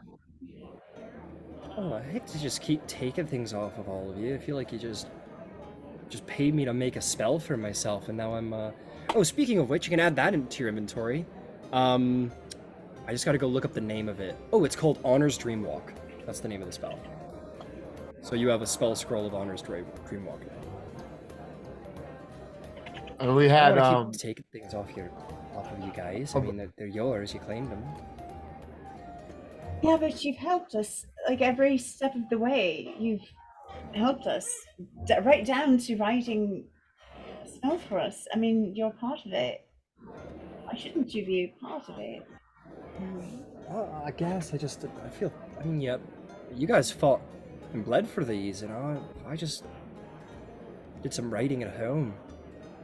You stayed up all night writing a spell. What's a big deal? And you did all the research. The reason we even knew it was an Oni is because you narrowed it down. Yeah, you deserve it.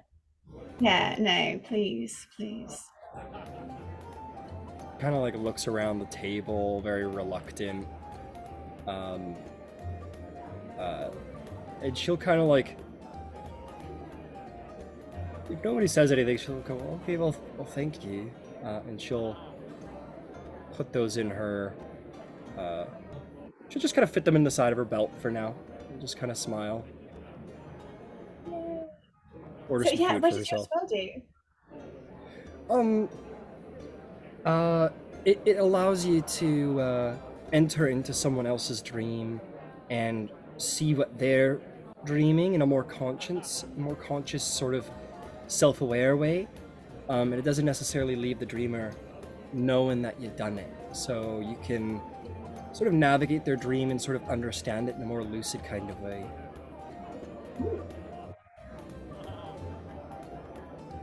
I'm actually gonna look it up, make sure I got all that right. She goes, yeah, so basically you can either send yourself or someone into someone else's dream so long as everyone's in the same room, basically. And then you can you enter into a trance, and while you're in that trance, you can be in the dream with that person in a sort of lucid way. And you'll recall the dream when you wake up perfectly. It's kind of genius. It's perfect for what we needed it for. It's not my usual. It's not my usual kind of spell. It's difficult to cast too, but or actually no, it's only a third. I just forgot to adjust it. She goes, but yeah, no, I hope it comes in handy one day. We saved like 6 dozen children, I think was the number. 6 dozen. Wow, that's incredible. Good, well done, everybody. And they were doing a pretty horrible ritual. I think they were trying to bring back some abyssal lord or something. It was pretty scary. Oh, that's well. Good thing you stopped them then. Which, speaking of, Zarvog, when you were rummaging about, did you see any sort of like a letter, a missive, perhaps a journal, keeping logistic information of their operation, anything of that sort? Oh, for the demons? No. Oh.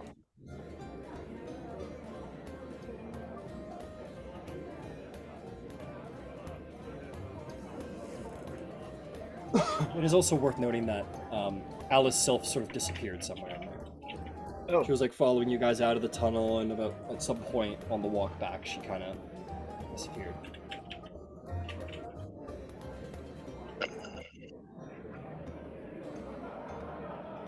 There's also something worth noting, Easton. Adam Vosk promised to meet you this morning.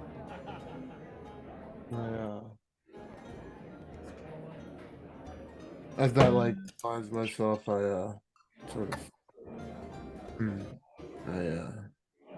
Do we have any immediate plans? And I ask everyone. I know we just discussed going to this tower, and we have some goods. I think there's a lot more items that we should probably look to get rid of, because this is a table talk thing. But there was like 800 gold pieces worth of stuff, so that means not the pieces itself. You said just valuables, right? Yeah, just rivals. What I put in chat was my suggestion was to divvy the hard coin, which background math came out to be 300 to each, and then we book the art objects to hold as slush fund PRN, because those tend to be smaller items that you can transport relatively easily.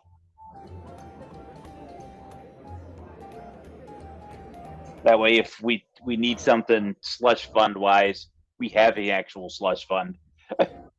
So if there's a piece of gear that we need to get, or if we're going somewhere and we need a present to present, we can go to the hole, as it were. All right. Yeah. Do you want me to put that in the bag of holding then? The gold pieces, the art. Yours or mine. I don't care which. Oh, that's fine. Yeah, if you want to do that, because I think you were managing the slush fund anyway, right? So that's fine. Just want to make sure everything's accounted for.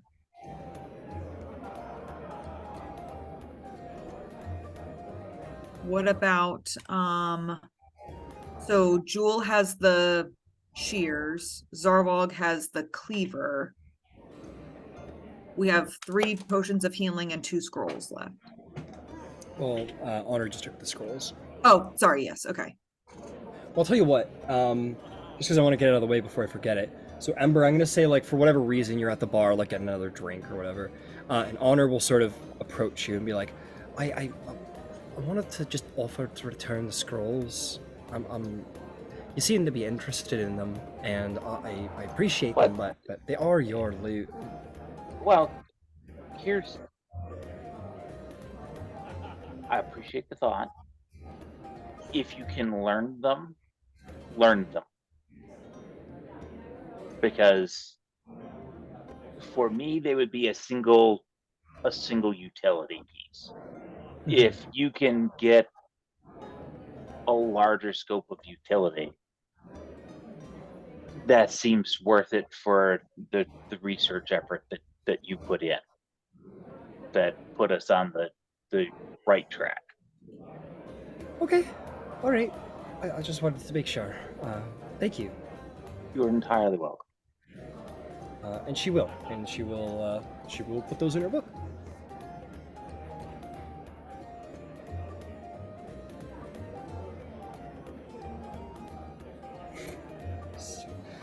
What else do we want to do before we head to the tower? I would like to go maybe tomorrow, if possible. I am still very, very tired.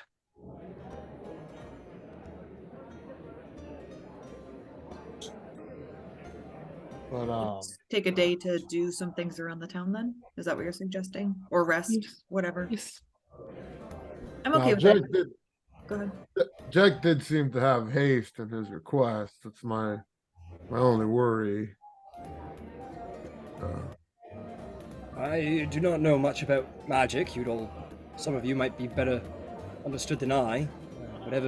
Whatever seemed to be happening was of great extravagance, and the Realmseeker did seem to have an urgency in his breath.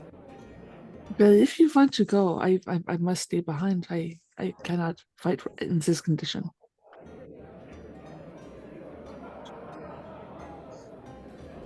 Mm-hmm.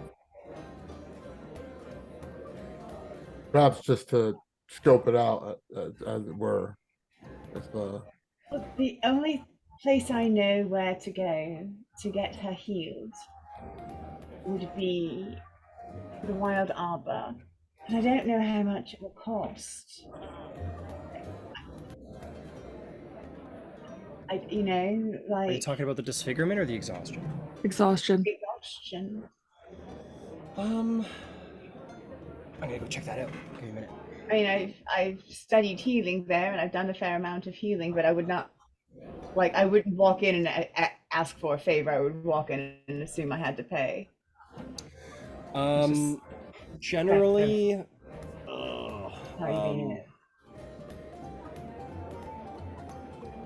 generally it goes for. I want to make sure I'm getting this right because that is. I'm going to say 450 gold pieces is typically what a greater restoration goes for, which is what the base of what you would need to pull off exhaustion. I've also put out there, Finch, you do still have a minor boon with your god in your church. So if you wanted to ask for one, I would say that could substitute, if you were willing, if you wanted to. I do. We also don't know what we're still up against. That is, of course, also true.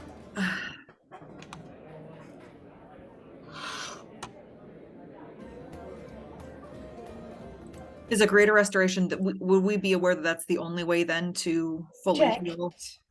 That's the cheapest way. cheapest way. That would be the And we- cheapest way. There are more expensive ways, like the heal spell, I think, and some other ways, but to remove exhaustion, greater restoration is considered the cheapest amongst them. And we do have the Lord Mayor's word that we will Yeah. be. Yeah, so we don't even know what they're able to offer us. So before we expend any resources, why don't we see? And if it's nothing, then we can. I like that. Jeckt says, yes. Are you able to speak for your master in matters of commerce? Occasionally, when I am sanctioned All right, to so do so. for instance, if we needed to undergo an expenditure, and that expenditure would allow us to work now instead of, say, tomorrow, would you be in a position to say that you would reimburse us because we don't actually have the money for it?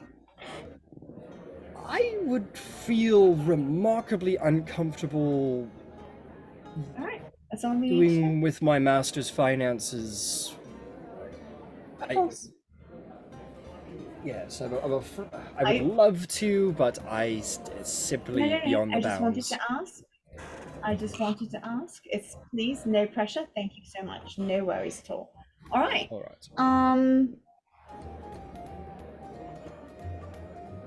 To the Lord Mayor's? I don't. Yeah, I mean, look, They said that they would try. I give it to you very easily, Finch, because you're not an acolyte. So, you know, you're not an acolyte. Roll me a religion check for her. Yeah, let's call it a religion check.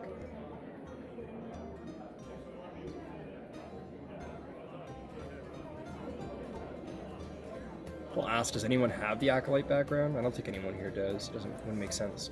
No. You're muted, Finch. 15. 15. You're aware that like the government and the religious spaces, they don't work together. Like the church doesn't owe the government anything, the government doesn't owe the church anything. They're completely independent entities. So any healers or healing abilities that the Margrave would be, or excuse me, the Lord Mayor would be able to extend would be from like personal connection. It wouldn't be from like, hey, I'm coming to you as the Lord Mayor, and I'm like making you do this. So it would come from personal connection. But there was supposed to be a monetary reward. They might provide a monetary reward you could utilize.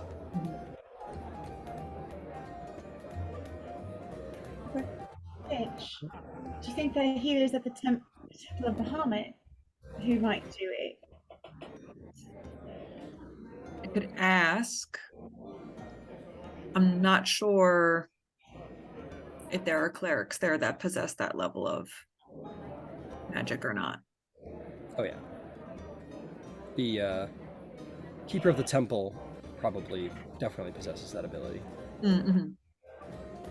It's more so asking for a favor like that. But again, Yeah. they may. We could go. We could ask. Yeah.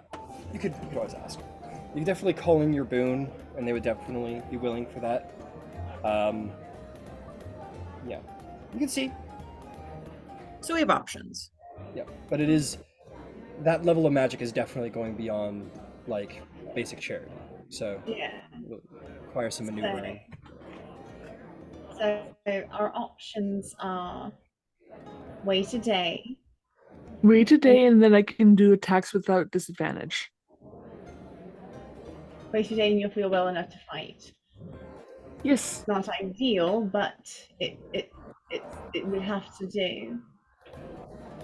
Or we go in today without. You could also borrow money from a crime syndicate to pay for the crime restoration.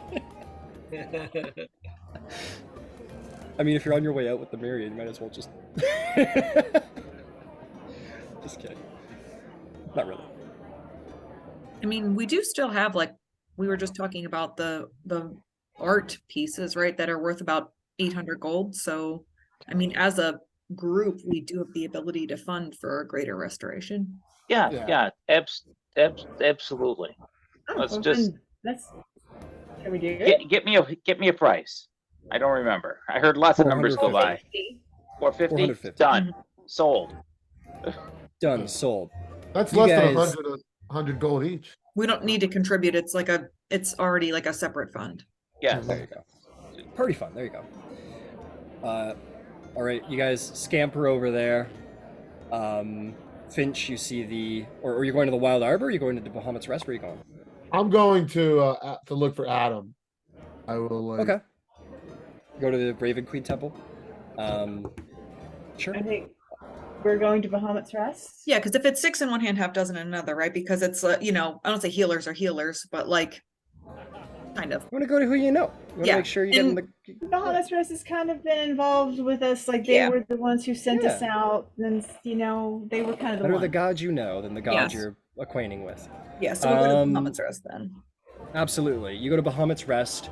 You find the keeper of the temple working there, who is very happy to see you, Finch. It says, "Hi, Paladin Finch. Welcome back." At which point all of you go, "Hi, Paladin Finch. We didn't know that you got a promotion."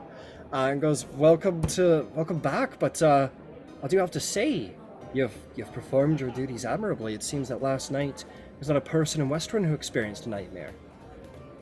It was a hard fought battle, and that's actually why I'm here. And I'll kind of have Jewel step next to me just so we can kind of get the full view of what's going on. And then I'll say, this is one of my compatriots, and they fought hard and admirably, and as you can see here, paid the price. And I see. I am wondering if there's anything that you can do or that is within your power to help. Echoes looks at Jewel. And says, "I don't think I've ever seen you here before. Who might you be?" I am Jewel of Twilight. He kind of looks you up and down a little bit. He says, "Well, I'm very sorry about your wounds, and it sounds like you've done a great boon for Westruun." I did what I could. See? Well, you understand how our spells casting services work here. So I'm happy to provide some measure of healing for our usual donation to the temple. But I don't believe you to be a follower of Bahamut. Is that fair to say? You seem to carry other paths in your life. That is fair. I have a belief, but I cannot say I am part of the flock. Maybe today's the day to start. Perhaps. Whatever So that much has belief happened. may be. Oh, sorry. Please So continue. much has happened, and we certainly did experience the grace of Bahamut when we were fighting. And when we were See. proud.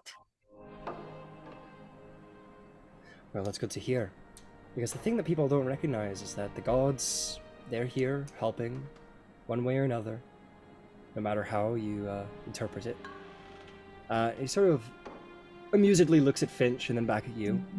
Says, "Get a feeling that Bahamut's laid down some of your enemies for you through your good friend here." He did. Yes, the Platinum Dragon was certainly with us. Well, maybe, well, if you're more than willing to make the donation to the temple, I'd be more than happy to perform a restoration of your vitality on yourself there, Jewel. And, that's it. That's the whole sentence. Yep. Yeah, so I'll turn over the donation from our slush fund. Yep. And he takes it, and a number of acolytes take the various items, and they sort of leave them on the altar, and say, I'm sure Bahamut looks upon this favorably. If you just give me about a moment, I'm just going to find the materials necessary. And very quickly he finds his way in and out of a back room and returns with a very beautiful cut diamond. And he will approach you, Jewel, and sort of ask you to kneel. Say, I hope you don't mind, I'm a little short. And if you do, Jewel, he'll put a hand on your shoulder, and he'll say, Platinum Dragon, he who wings, who shield us from danger, whose claws tear down evil before us. May this champion of your deeds most late be revitalized and see their path through. The diamond shatters in his hands, scattering into 1,000 million tiny little twinkling lights that seem to swim around you and tickle your body. Your skin tremors and tickles over your body, and you feel vitality and energy come to you as if life was breathed back into you once more, from the breath of Bahamut himself, perhaps. And you will have lost 1 level of exhaustion. And you feel his hand hold your hand and sort of place something in your hand. And he says, just in case. You know, it's sort of my job to do this sort of thing. So maybe he could be your god too, if you let him. And you will receive a holy amulet of Bahamut on top of it. Jewel actually put this on. Very good. Samar's like, all right, I've got 2 of them. There's only 4 to go. Right, her recruiting quotas are through the roof. It's like things are going. This is great. It's going swimmingly. Shima's gonna be so happy. Yeah, so he'll have healed you, and he says, all right, fantastic. Well, whatever you got yourselves up to, I hope it's successful. May Bahamut shield your path. And I'll just I will have had my hand on my amulet while he was casting that spell, so I'll let that go, and I will just kind of reach out for a handshake and then just pull him in and a gentle hug. My brother. Also, if he's small, Finch is not that small. Finch is 6 feet tall. So yeah, you got to come down a bit. But he does that anyway. Mm-hmm. He says, "Go forth, my paladin. Your legs are his wings, and your sword is his claws." Thank you. Well, your hammer is his claws. Whatever you're wielding. Whatever you're wielding right now, whatever the flavor of the week is. Yeah. And then I'll just kind of walk with Jewel out of the temple. Bring your friends. Thank you. Okay, and you guys walk out of Bahamut's Rest, Jewel feeling a little better, a little spry, a little better. The arms are moving a little bit more solidly. You're still tired, but enough to fight proper. Yo, Scar's still there? Oh, fuck yeah. Okay. I'm afraid the spell wasn't quite... I'll say that, the tenderness has gone away. It's sort of settled into a scar as opposed to being, an open, tender wound at this point. Okay. Yeah, you get the sense that was not quite... And just over the table, I can just spend money later on to have someone heal that? Mm-hmm. Okay. We can talk about what that expenditure might look like later. But yes, oh yeah, and as you're leaving, Finch goes, I think I've figured out your squires. I just need to dot some I's, so maybe tomorrow, maybe the next day, we'll call you back and you can pick one. That sounds good. All right. And you guys can be gone. Easton, let's handle you, friend. Hello. To a little bit less of a solemn place. Nice and cozy for Easton, though. Yeah, you're like, this is not bad. I gotta bad. say, Is that mahogany? Uh-oh. is this a mahogany bench? Is this pure mahogany? That's crazy. You walk in there, Easton, and you're gonna see that the grave seer is tending to her usual daily duties.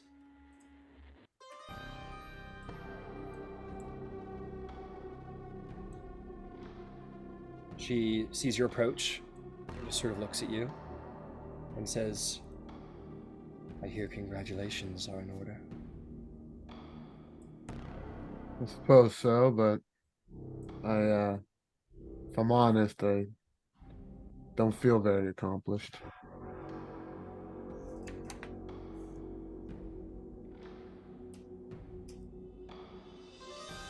Why is this? It's just personal insecurities. Nothing of note is Adam Vosk around. No, we have not seen him since yesterday.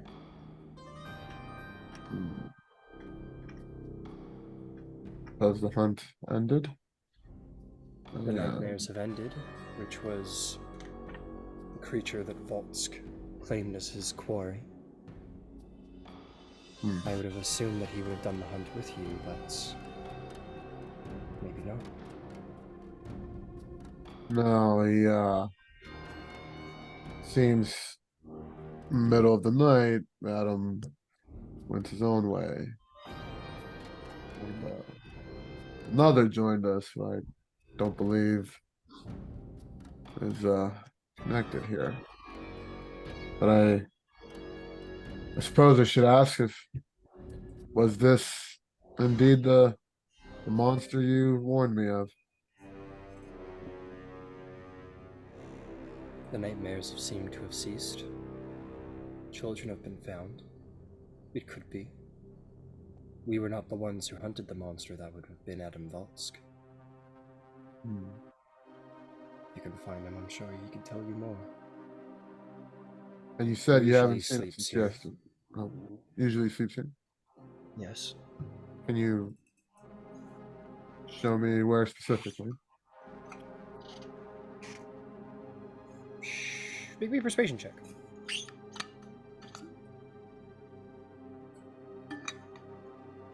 And that's going to be a disadvantage because I have one thingy of exhaustion.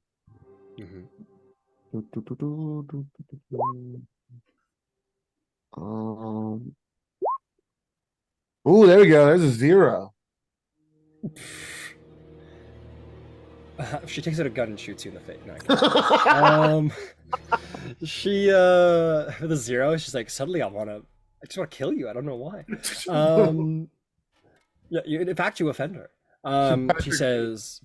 She simply says, "There's nothing much to see. He came and went with all he brought, or he comes and goes with all he brought." And I'm going to continue my air of defeat and nod and exit out. The Grave Seer looks to one of her acolytes and goes, "Those Bahamut wrist bastards better not take him from us. This was ours." And you walk out. Okay. Anybody else have anything they want to do before they rendezvous? Sounds like a no. You all meet back at the inn. Have anything? Waiting on everybody to get their stuff cleaned up. At this point, by the way, you two could have both attuned to your items by now, I'll say. Okay. So yeah, Zarvolg, as you feel attunement come to an end, the glaive sort of becomes a much more reasonable wielding size as you finish your attunement.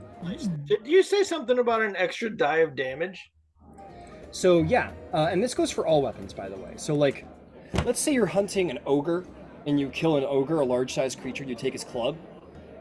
Because it's meant for a larger creature, it will do double the damage dice, but all attacks are at disadvantage. Okay. Large to wield, normal. But So, if it's my size though, then that's not the case. That's not the case. It becomes a D10 and you can wield it normally. Yeah. This goes for all weapons. Like, Yeah, and if I'm bigger, then it can be bigger, and I can get that dice again. no, not in this case because it's sort of a magical growth. You're not. Oh, I see. Okay. Yeah, you're not actually extending it. But if you could find like a giant sword or something like that, then like it'll infer those bonuses. Sure. If you go up a size category. Shit, Okay. has the enlarged spell. We're gonna see fucking giant Zarval. Giant Zarvolg. Oh yeah, that's coming in. Awesome. It's fucking sweet. Okay, you guys all get back. You guys ready? Okay. Yep. You all make your way to Slate Stone Tower, as it's called. This massive tower with strange flashings and colors out the window.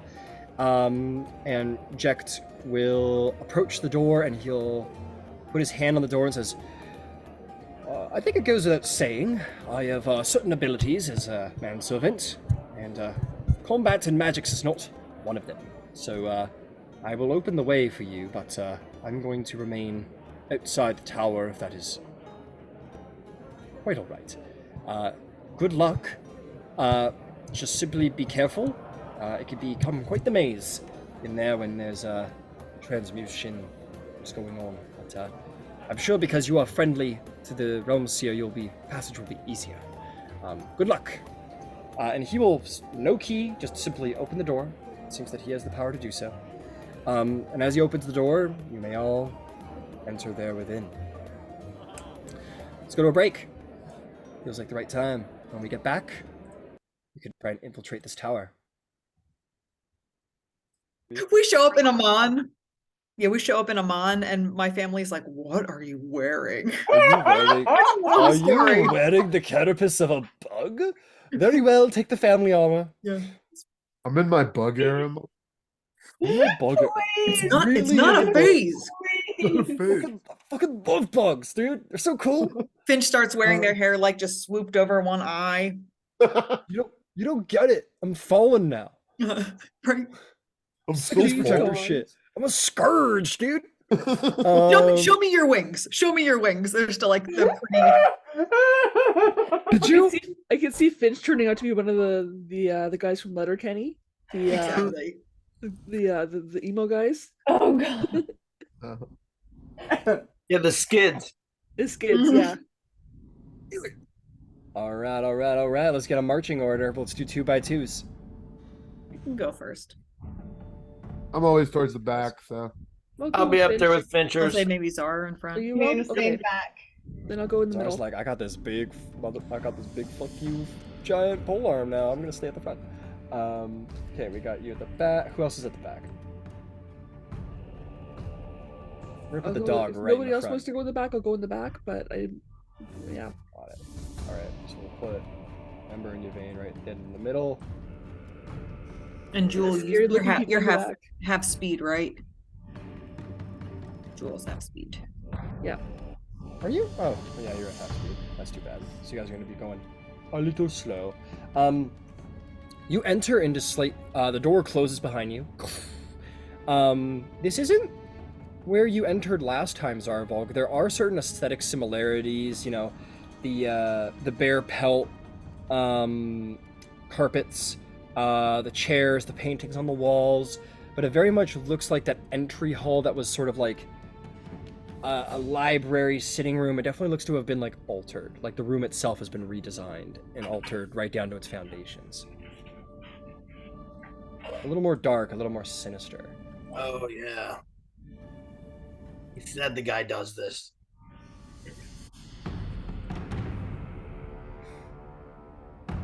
All right, forward.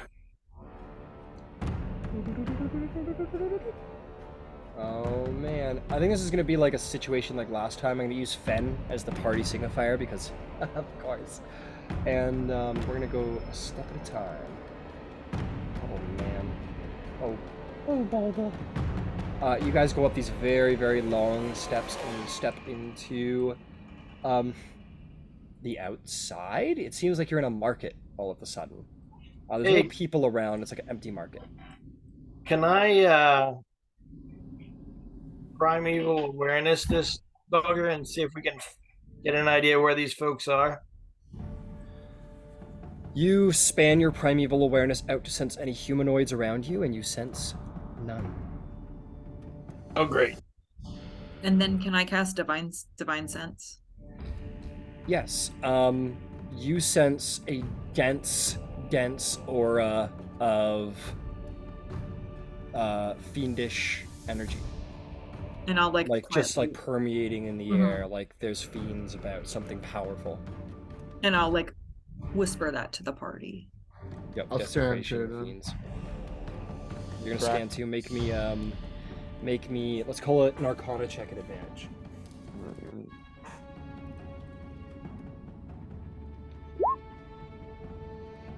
That's a 10. 10. Yeah. Man. Because that's with an advantage? well, it like settles out because I have disadvantage because of exhaustion. So straight roll, yeah. 10. You look around at everything. What I'll give you, the little I'll give you, is like you were told about the transmutative defenses in here. You don't think that's the only thing at play in this layer, shall we call it?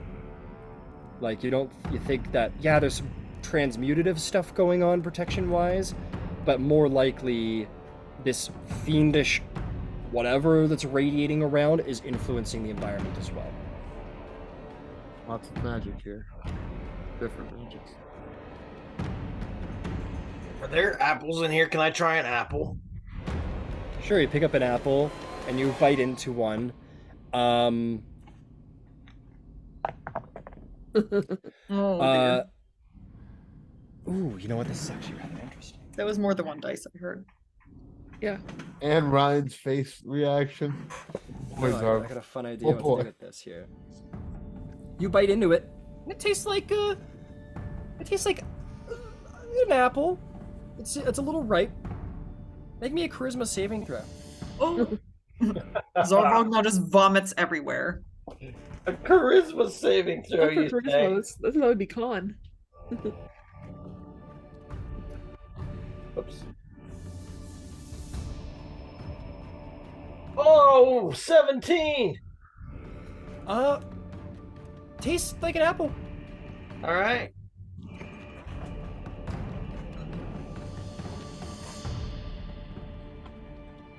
Anything else you guys want to do down here?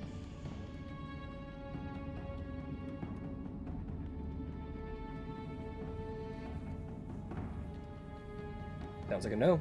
Anybody? All right. Carry on through. Ben leading the charge in front of Zarvolg, keeping a sniffer out. Make I'm your not way detecting Realmseeker.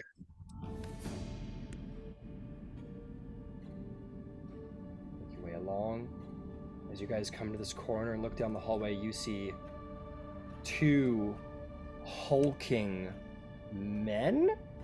They look to be half bull, half man, and tower about 10 feet tall. Oh shit. They turn around, scars across their face. One's got a broken horn. They all have these axes at their side. There's this steam that comes out of their nose as they... And I need everyone to roll initiative. All right. Oh shit.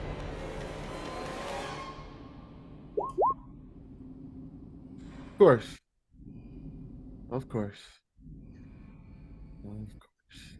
Damn it. Damn it, Bobby. Damn it, Bobby.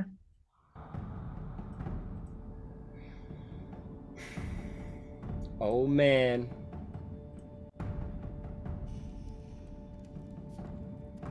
I feel like I'm gonna take Magic Initiate for Wizard just to get Gift of Alacrity. Damn it. I think that's so worth it. I think it's so worth it. Fuck other feats, whatever. Like, honestly, for Finch, Yeah. You're gonna have to It justify could to be me worth how it. you've been learning wizarding, though. Right. Okay, so let's get initiative. The 25 to 20. 21. 21. 20 to 15. 18. Marvel. 16. 15 to 10. 14. 13. And Ember. 4. 4. Oh, they rolled a 5. All right, let me get some battle music on. Sure, I don't $10. Why not? All right, rolling in the top of initiative. Easton, you're quickest on the draw. What do you do? So I am gonna move just in range of a shot, so like right behind Fen. And I am gonna just take a shot at the nearest one.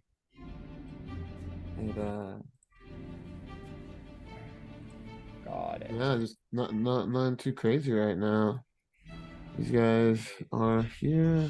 With the end of your movement, you can get right up behind Fen as you sort of scoot around your allies. Okay. And yeah, go ahead and take a shot. All right. Let's see if that helps. Oh, you have 5 feet left. That's a Shoot at the closest 21. one. Yeah, I'll hit. Closest one. Closest one, and I am going to. I'm just gonna hit it with a regular shot. Okay. Roll damage. That is an 11. 11 damage. He takes it, shoots him in the shoulder. He's scattered back, but he keeps running at you. Okay, and I got five movement left. That's right. I am going to use it to step behind the big shiny paladin. You know what I mean? All right, you'll squeeze right up. Yeah, in right there. There we go. Got it. Kind of keeping a knee, keeping my aim on there. Yep, absolutely. Jewel of Twilight. All right, I'm not very fast right now, so I am going to step out and fire at it with a crossbow. Okay, put you right here. That's tough. You gotta move through all of your allies. Would you like to push your turn back? Yeah. Well, Zarvolg's right in front of you, so you can just push behind Zarvolg if you want. Yeah. Okay. Zarvolg and Fen, what do you guys want to do? All right. Can I see any ranged weapons on these big bully gentlemen? They have giant axes, and that's about it. All right, sounds good. Then I am going to go ahead and cast Spike Growth. Oh, fucking nasty choice. Love it. So that it comes up, so basically I'm trying to maximize the distance that they have to go through it. It's a 20-foot radius. So if I could put like 40 feet between them and us or whatever, yep. Is that a sphere, or is that like a square on the board? It's a sphere. Okay. So you want to put it like right up to the edge of where you guys are, I'm assuming? Yeah, like that. That's perfect. Like that? Yeah, so that they have to move all the way through it to get to us. Got it. The ground is suddenly firing up from the stone, like razor sharp spines on thick branch roots. And because I chose to do that, that's going to be my turn. I'm going to kind of shuffle to the side, I guess. Can I get like squeeze in beside Ember there or whatever? Actually, that's fine where you had me. Let me move over that way, and I'll take Fen with me so that people can move in front of us and do what they need to do. Okay, Fen maybe steps to the side like so? Yep. Cool. Okay, that is going to bring us back around to Jewel. Do you want to take your turn there, Jewel? All right, so let's move me into visual range. And okay, you step through Ember, that's 15 feet. Yep, and one of the guys is already in the spikes, yeah? That's right. Okay. I am going to cast Tasha's Hideous Laughter. Oh, that's a good one. Yeah, and that is a Wisdom 14. Wisdom 14. Big failure. He's like, and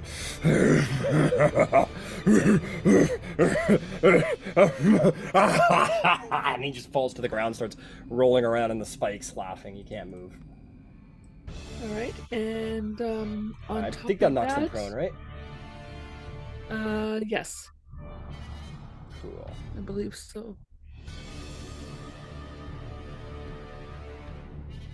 Yep, fall prone, becoming incapacitated and unable to stand up for the duration. Got it. Okay. Good choice. And with my bonus action, I am going to give Finch Bardic Inspiration.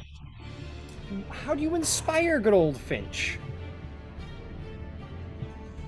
Thank you for bringing me to the light of Bahamut. And I'll nod at them. Finch, you feel that deep, deep feeling of satisfaction where you've converted someone to your religion. Mhm. I don't know what that's like, but I imagine it's pretty good. All right, you're inspired, Finch. Is that it, Chul? Yeah. All right, Finch. You're like, fuck yes, convert somebody.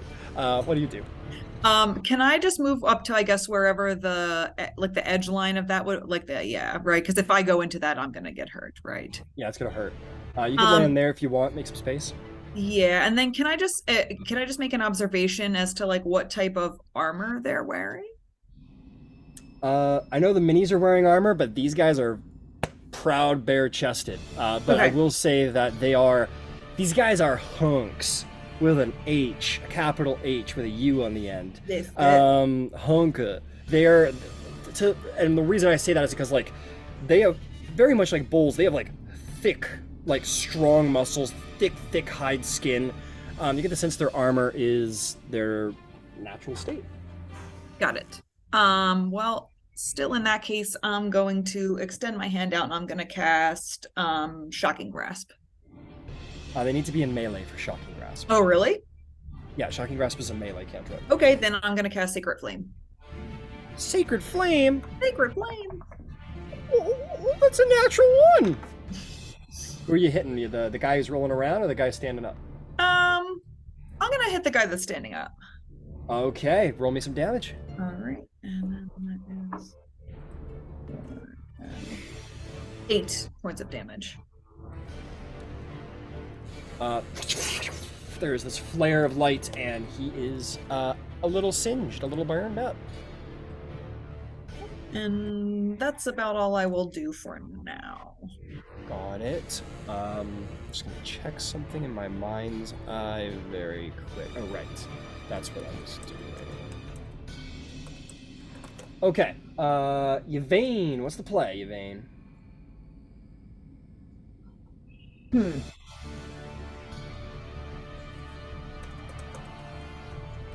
Yeah, so this is maybe not my best situation here.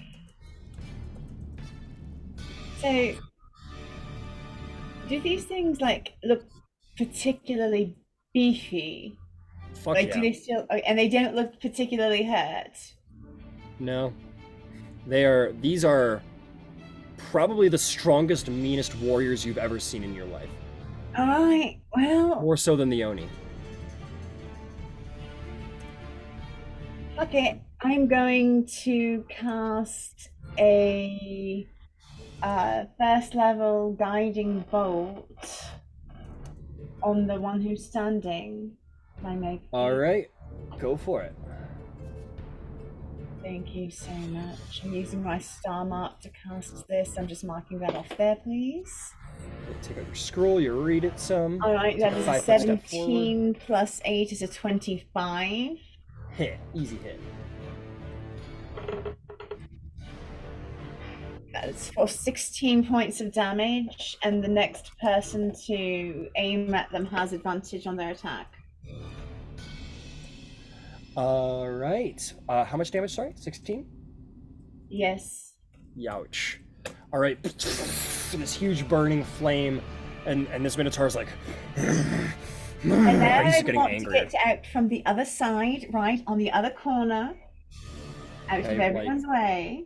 There we that? go, yeah. Cool. Alright.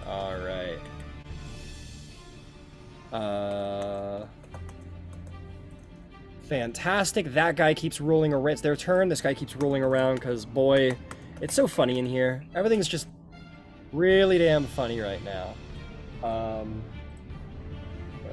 Because I had so much fun with it last time. I'm going to make him say something. Oh, man, this shit's getting in the way. Did they say moo moo moo? No, he starts speaking in what sounds like gibberish to your ear.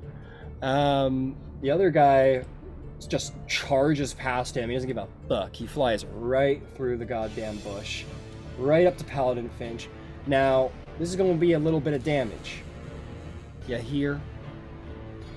Yeah, and it's difficult terrain too. And it... Oh, shit. All right, he's dashing. So let me account for this all over again. Yeah, he's Typical gonna fuck. terrain, and 2d4 for every 5 feet. Got it. So he is just going to take his speed, and he's going to just manage to dash up to Paladin Finch with his full dash, and that's it.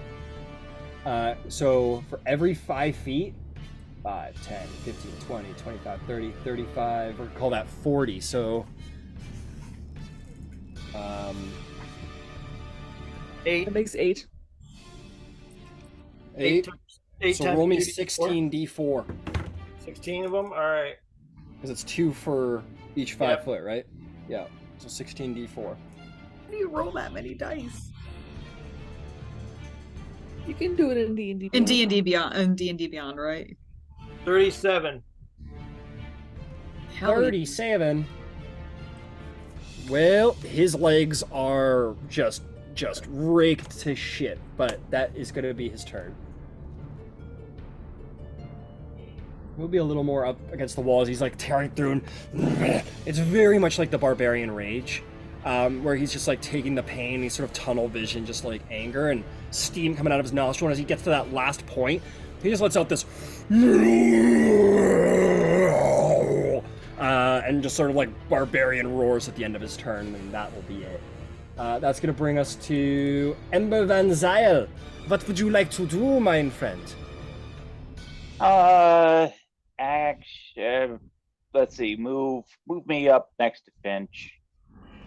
Pardon me. 15 feet. Then bonus action. Look, I have a flame blade. And then why don't I take a poke at you? All right, poke away. He's pretty bloody after all that. And how about an AC 22? That'll hit. That'll. Jesus, would you stop double clicking already, you dumb thing? That's 15 points of fire damage. You see this thing charge in, let out this horrible roar. All of you grab your ears, but Ember's on his game. He steps in, he produces this flame blade out of fucking the ether, and just goes for this uppercut slice and carves right through his chest and kills the Minotaur. Oh, yeah. Awesome. Is there anything else, Ember? What's next No, in your career? that's pretty much everything for me. Understood. All right, Easton, there's one more Minotaur, and he's just... It's Laughing it off. hilarious in here. It's laughing it off. What I'm do you gonna move all the way to the right, so I'm in that like little valley on the opposite side of Finch, on the other side of Fen, like to fit think? Yeah. to I'm gonna Finch's do right. a little adjusting here, because the spacing on this dungeon isn't exactly perfect. Okay, so you get to here. Okay. And I am going to fire a shot at the laughing fella, which I believe that's with advantage, right? That would be a disadvantage, because you're using a ranged weapon against a prone target. So it's advantage when you're in melee, it's disadvantage when you're using range. Okay.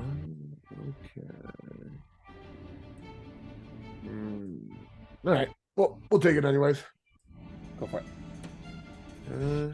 I'm begging a little bit here, but did he take any damage for being inside the spike growth and rolling around?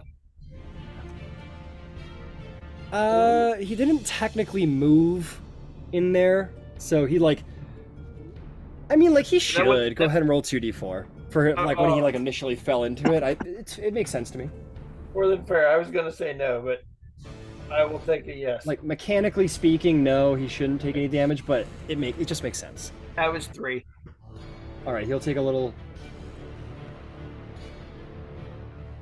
And that would be a 12. Okay. Okay, so here's what I'm going to say. He took the 3 damage because I believe the hideous laughter ends when he takes damage, yeah? It takes it's vicious mockery that gives damage. No, I'm saying, does the hideous laughter end when the target receives damage? I No. believe that's the case. No? No. Okay, sweet. So yeah, what'd you roll, Easton? A 12.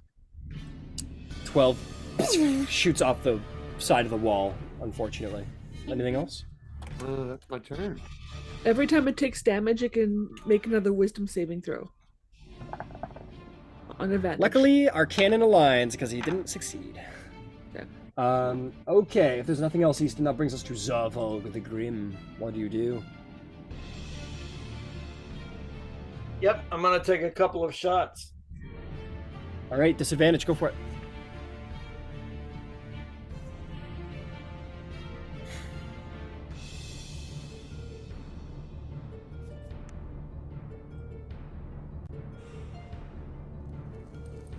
Oh, man.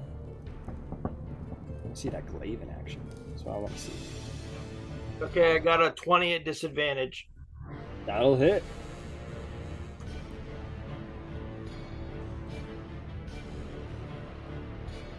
All right, that's gonna be 9 damage. All right, I'll take Piercing. the 9 damage. Piercing, understood. He gets shot and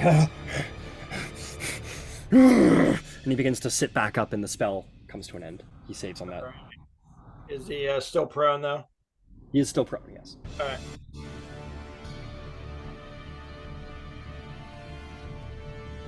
Man, you spiked growth beyond my minotaurs?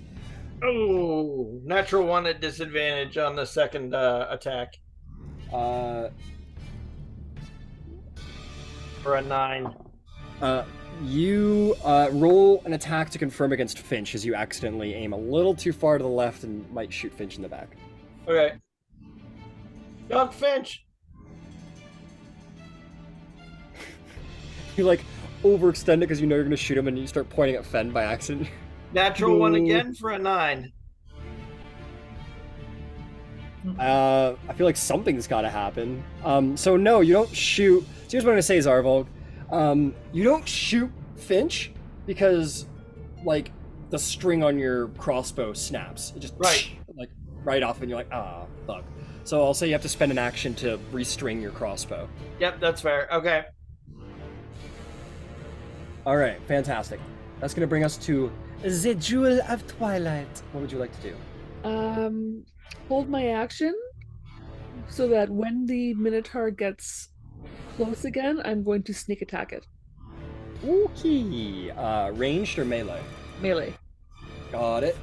All right, that's going to bring us to Paladin Finch. Boy, that grass looks spiky. What do you do? I am going to cast Command. All right. What do you say to command this creature? And I say drop. Got it. I'm going to just check command here really quick for a reason. Okay, creature, cool. DC? Is 15. Wisdom save, 15. It's going to be close. Oh, he looked...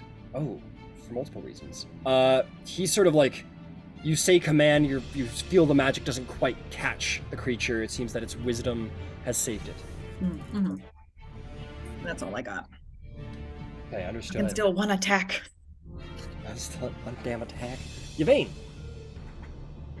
All right.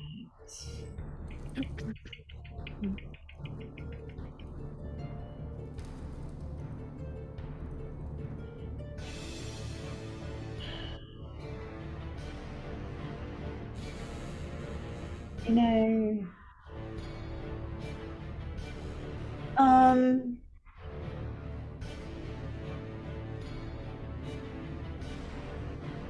I don't. Can I run up and guidance Finch and run back, or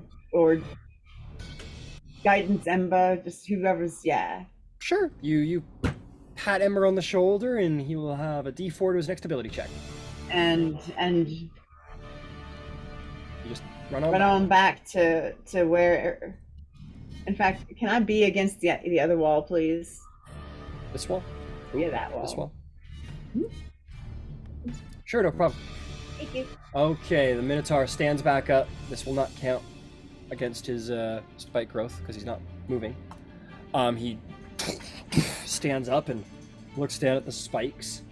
And he's just going to and he's gonna come running at you guys. Fucking difficult terrain. You're not gonna let me get one attack on you, Zarvog, really? Really, dude? He just fucking mad charges down the lane. He's gonna end his turn right there with a dash action. That's gonna be 5, 10, 15, 20. Didn't he not to be a dick, but didn't he use part of his movement to stand up? You're right. Let me go back and double check to see if he could have made it. So he would have had.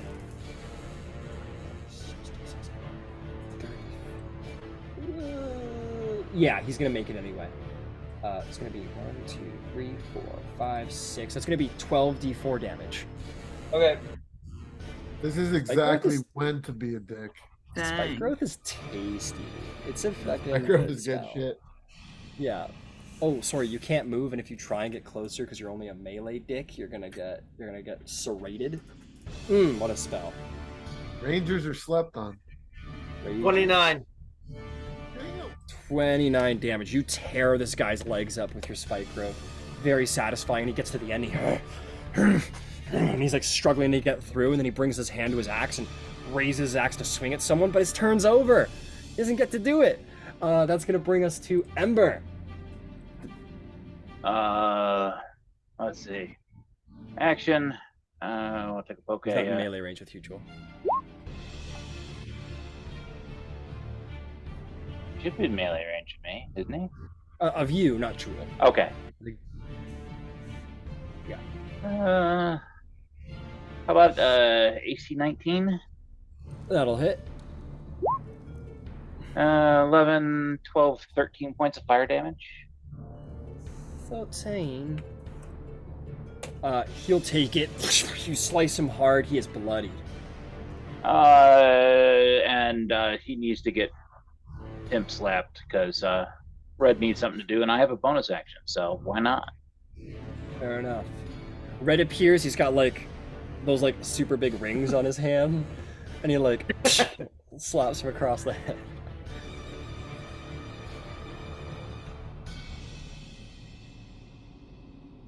But I'm betting an 8 is just going to bounce off his hide. It's sort of, and the bull's a little uncertain as to what just happened.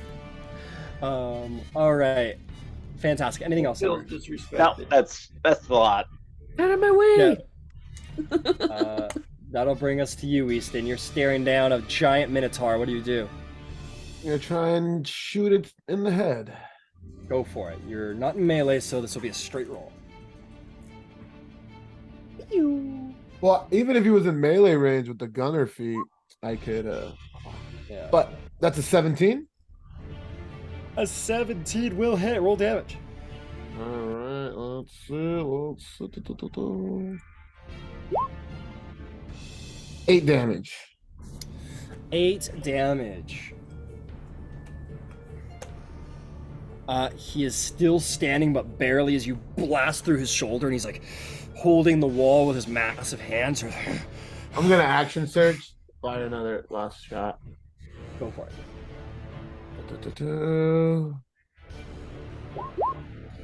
That's a dirty 20. Dirty 20 will hit. Roll some damage. He's dead. He's got 3 hit points left. How do you want to kill the Minotaur? 6. I just shoot it right between the eyes. And then it sort of explodes the side of his head as he falls dead at your feet. All right. And with that, the battle is concluded. All right. Let's I'm gonna restring my bow and let's loot some minotaurs. Yeah, say let's loot them. Let's loot these bitches. Does that spell dissipate like at the end of initiative, like at the end of the battle, or does that have to like, how long does that take to go away? I should probably be able to make it go away, don't you think? It's a concentration, so Yeah. Oh yeah, I can Okay. just stop concentrating on it. Got for it. like a minute. So yeah, then it recedes back into the ground. Mhm. Yeah, you want to loot some minotaurs? Give me a half a moment while I get out my little loot table for them big boys. Thick with 2 C's. Damn, you thick boy. I'm thick. You dummy thick. Oh, what am I doing? I have this on my toolbar. All right. I love that Red is canonically like with the pimp hand now. You know that was definitely taken from the hand of like some like super ritzy god or something, or I love that. elder elemental. Absolutely. A hand model to be specific. A god named Okay. Slickback. Yeah, they're both carrying like massive great axes that are about the size of like the glaive that Zarvolg, well, the original size of the glaive, so large sized great axes, and then they have like they're very fine, like they're well made, surprisingly well made, but otherworldly in appearance. It's sort of like a back sort of neck battle brace, big bracers, and then sort of like the cloth that sort of hangs down to hide his Loincloth? modesty. Loincloth. A loincloth. Hey, thank you, everybody. Loincloth. There you go. As for their pockets, like one is 29 copper, the other has 10 silver. They're nothing good. You can always try and spend an absorbent amount of time dissecting them if you have something you're interested in. Ooh. I mean, is there anything of value on their corpses? We That's can all do we that got. later, though, right? That's true. you Yeah, wanna we come can come back back and for do it. We don't have to dissect baddies right this minute. Yeah. I'm gonna like step around the body. No, but we should Yep, you definitely come back for their armor and such. It would be worth something. Yeah, they don't have any armor. They got giant great axes. Those great That's- axes. Well, no, Great you said axes they and a had couple the coins. the fine bracers. They're like they're fairly well made bracers. Yeah, you could come back for those if you wanted to. They're of course made for a minotaur. Yeah, they're giant. They're huge. Minotaur shaped.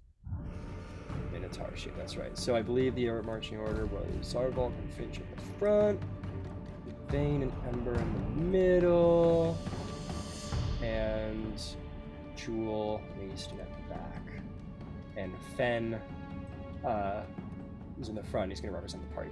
Okay, so you see that there is two ways forward. There's a turn on your right, there's a turn on the left, and then there's two paths at the front. But I'm going to just save you time. The one here on the left is a ruin. So you can turn right or you can keep going. Where's You're muted, Czar. Yep. There you go. I don't really have any preference here. Okay. Unless, I mean, I can't see tracks, right? Aside from Minotaur tracks. Just Minotaur tracks. Not hard to see. Big stomp marks in the stone. perhaps send red down our right hand here? Mm-hmm. Okay. Sneaky peek. Very easily he goes down and there's a hatch in the floor. Okay. What about down the hallway to the front? Fen goes down the hallway. Or all of you go Yeah, down the hallway. sneak. Doesn't matter. You guys are sneaking? Well, then. Then yeah. Well, I'm using him to represent the party, so I'll assume the party's going. There is a double door on the right. Hmm. And there is a path on the left. Hey, Jewel, you're pretty handy at disarming the traps in the dungeon before. Do you want to take a crack at that hatch in the floor? Let's take a look. Yeah, you open the hatch. There's no booby traps or anything. Oh. Okay. Yeah, I'll just I'd save time like on that one. to do a perception check. See if I can hear anything. Yeah, you look down the hatch. Give me half a moment here. I'm gonna just stop the share for a second, just so I can go look at where that leads. Make me a perception check.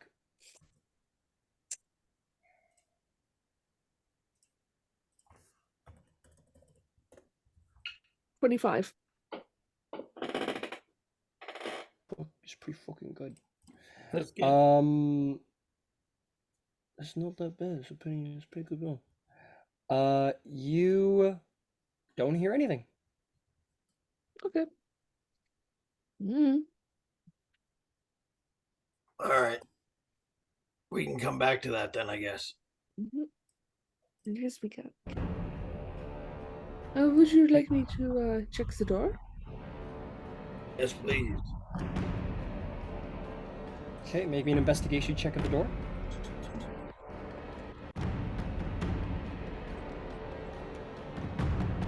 Dirty 20. 30-20. There ain't nothing wrong with that door. Okay. Note it up.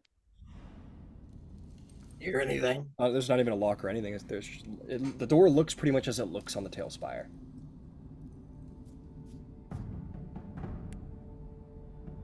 You get a perception check? It? Perception check. That's what I heard from someone. 19 plus 8, 27. You don't hear anything. As the thing behind the door is very quiet or there's nothing. All right, what do you think? Should we try the door? As a reminder. Because you're exhausted. Alright, going through? Yep. You look through the door. It's a dead end on the right. Path on the left. You go get the dog.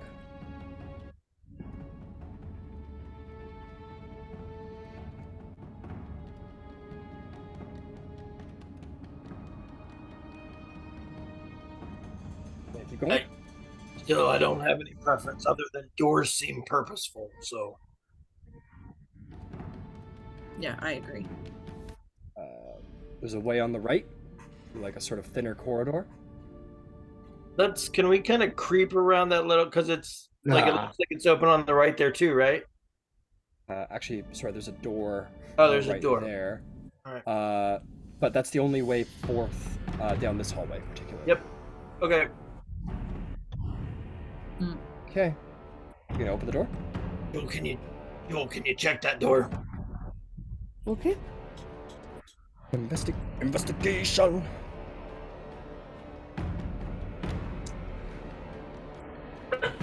Okay. 13 at disadvantage is 13 plus 5, 18. Nothing wrong with this door, as far as you can tell. This is very easy and it makes me very nervous. Mm-hmm. Do you hear anything on the other side?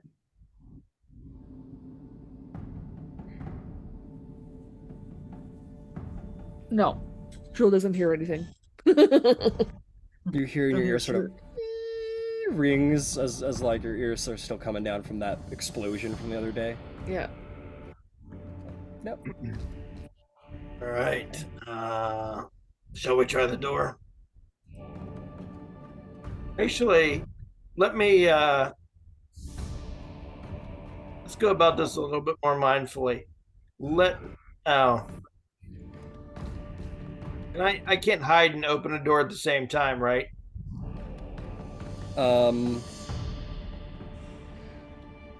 Yeah, sure you can, but you know, if somebody's staring at that door and the door opens, they're gonna notice. Right, they're gonna know that somebody's on the other side. I guess what I want to do is not open the door and get like a buzzsaw in the face. So can I like kind of push it open from around the corner? Yeah, sure. All right. Yeah, you kind of give it the sort of around the corner. You kind of give it that push and get your hand back. No swinging monstrous spikes come down and skewer you. All right. There seems to be sort of like a slightly more open corridor, a more open space ahead that leads down. Oh.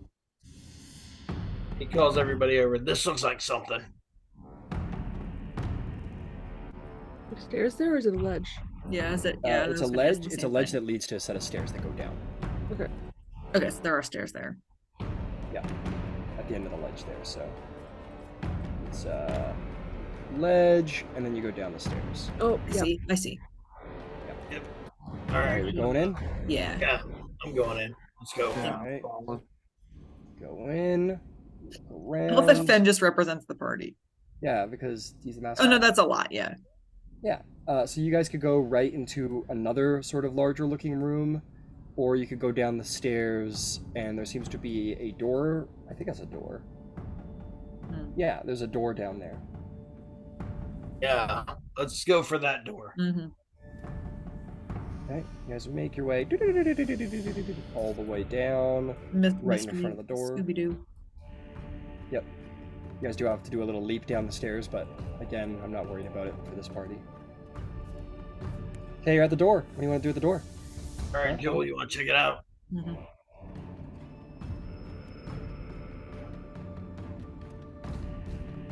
$19. Come on, at the door. Right. Let's open it up carefully. Carefully. You're on the other side. Approaching. It sounds like multiple minotaurs. Let's roll Oh. initiative. Multiple minotaurs. Hey guys, what's going on? I didn't mean to run. Fuck yeah. Let's get some fucking minotaurs, baby.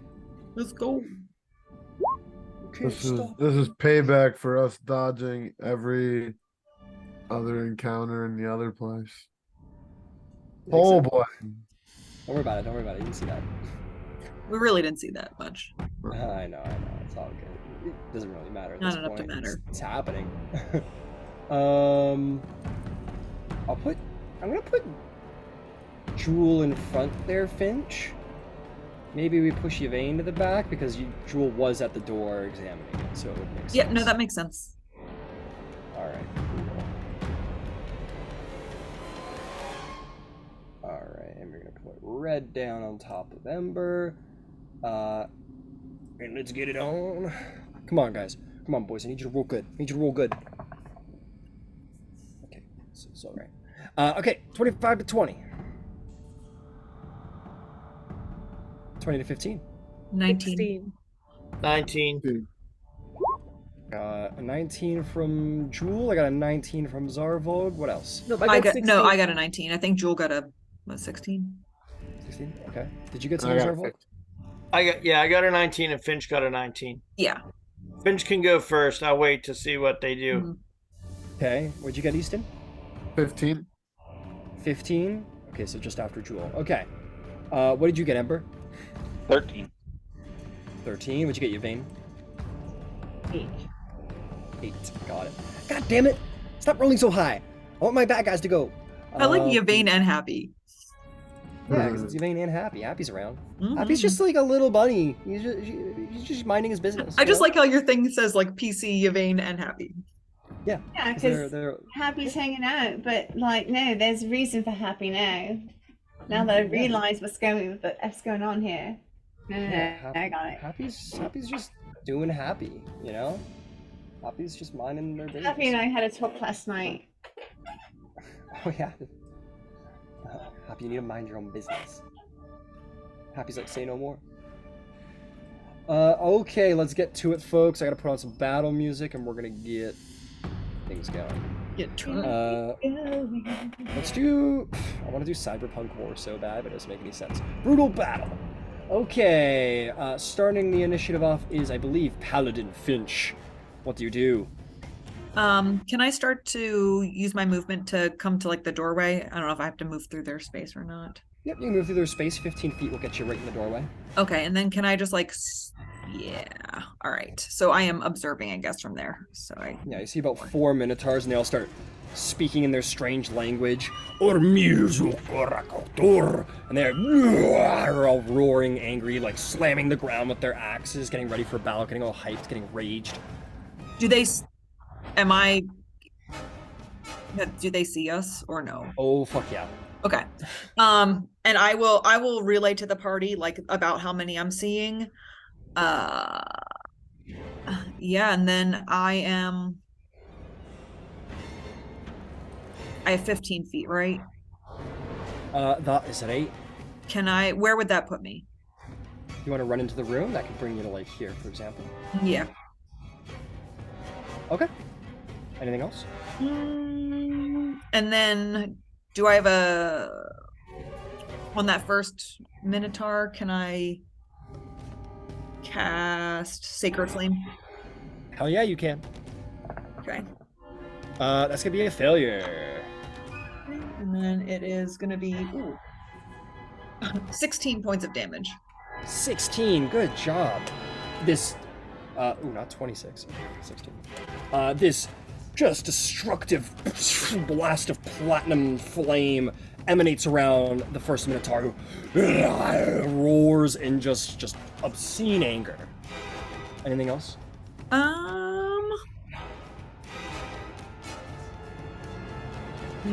No. All right, Zarvolg the Grim. Yeah. What do you do? All right, I want to come in through the door and head to the if I can get on the other side of the line of columns, screen left. Like that? Yeah, I want to be able to shoot this Minotaur that's kind of down the screen from Finch. That guy way down here? Yeah, that one down there. So whatever puts me in line of sight. Let's go in for that POV. Oh yeah, right over the shoulder. Oh, and hold on, let me see how close I need to get to, because I might need to get closer than that. You can do 5 feet to right here. So I need to get within 90 feet of the Minotaur.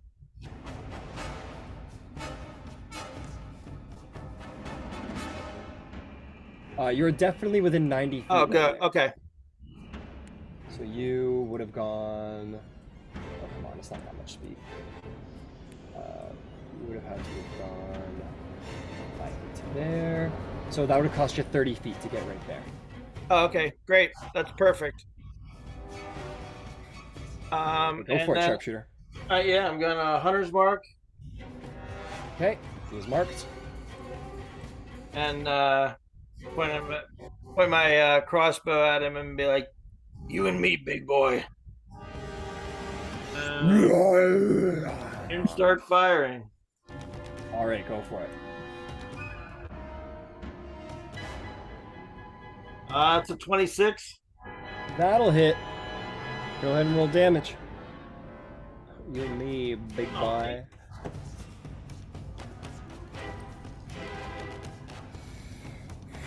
So that's going to be 8 damage on that one.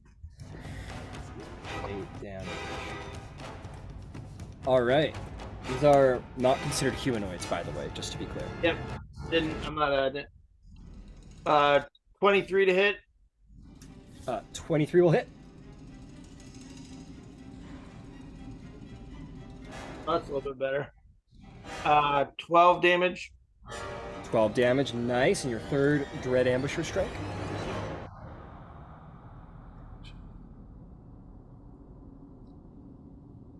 $24 to hit. 24 will hit. Roll some damage.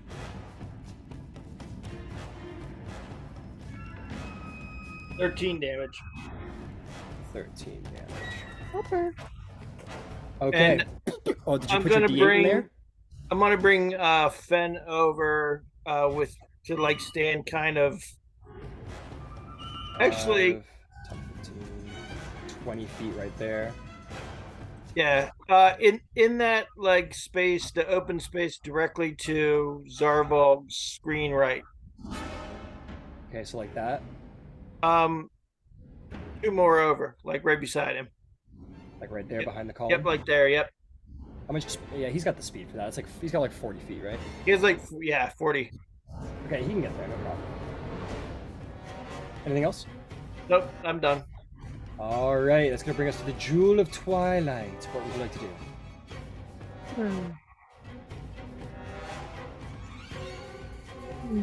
I'm going to show me where I can get with 15 feet. Oh yeah, right freaking there, dude. Okay. All right, I'm gonna bonus action take apart my shears and wait.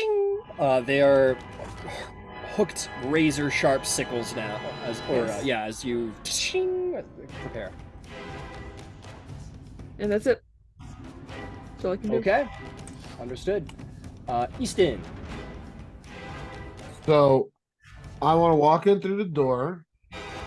Okay. Got 5, 30 feet to work 10, with. 15, 20 feet gets you here. Can I get to the opposite side of Zarvog with 10 more feet, or as close as I can get there? I'll put you there. Like that. And Yeah, I'm that's all going 30 to feet. take. I'm going to take a shot at the same Minotaur he was firing at. I've got a range of 120. Yeah, you're totally good. Go for it. Big shot. And that is a 25. 25 will hit. Go ahead and roll damage. And that is 5. 5 damage. All right. You guys are just like, this guy turned around, roared, and then like 3 arrows and a bullet just fly through him, and he's like, "Ugh, fuck. Hasn't even taken a step yet. Anything else? And that's my turn. Okay, that's gonna bring us to Ember Van Zyl. What would you like to do?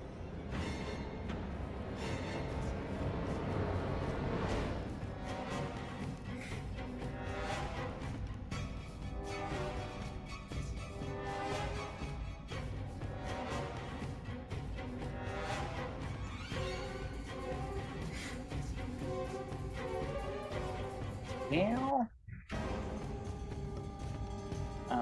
can I move in and adjacent to Finch?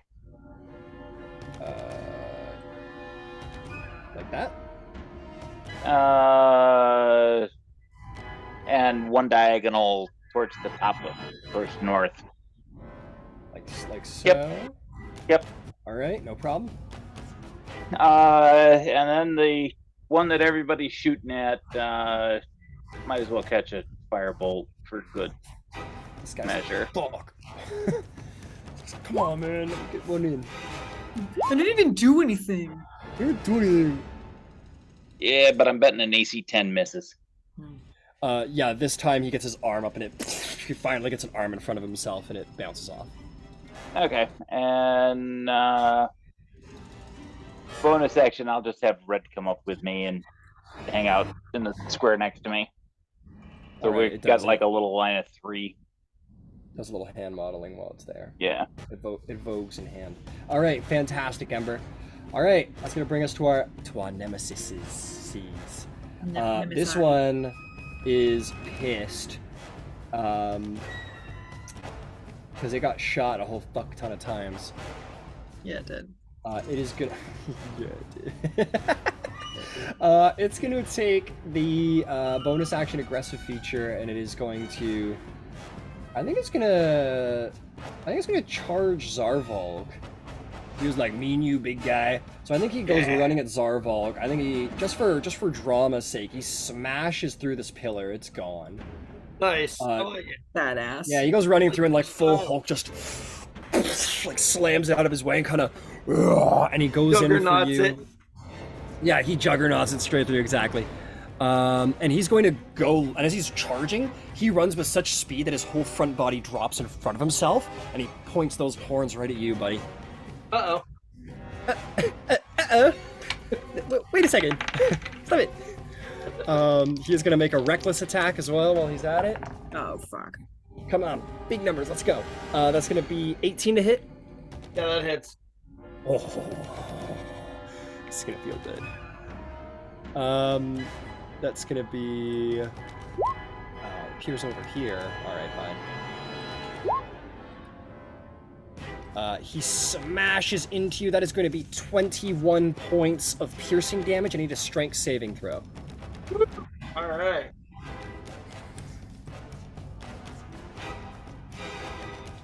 Oh, 1.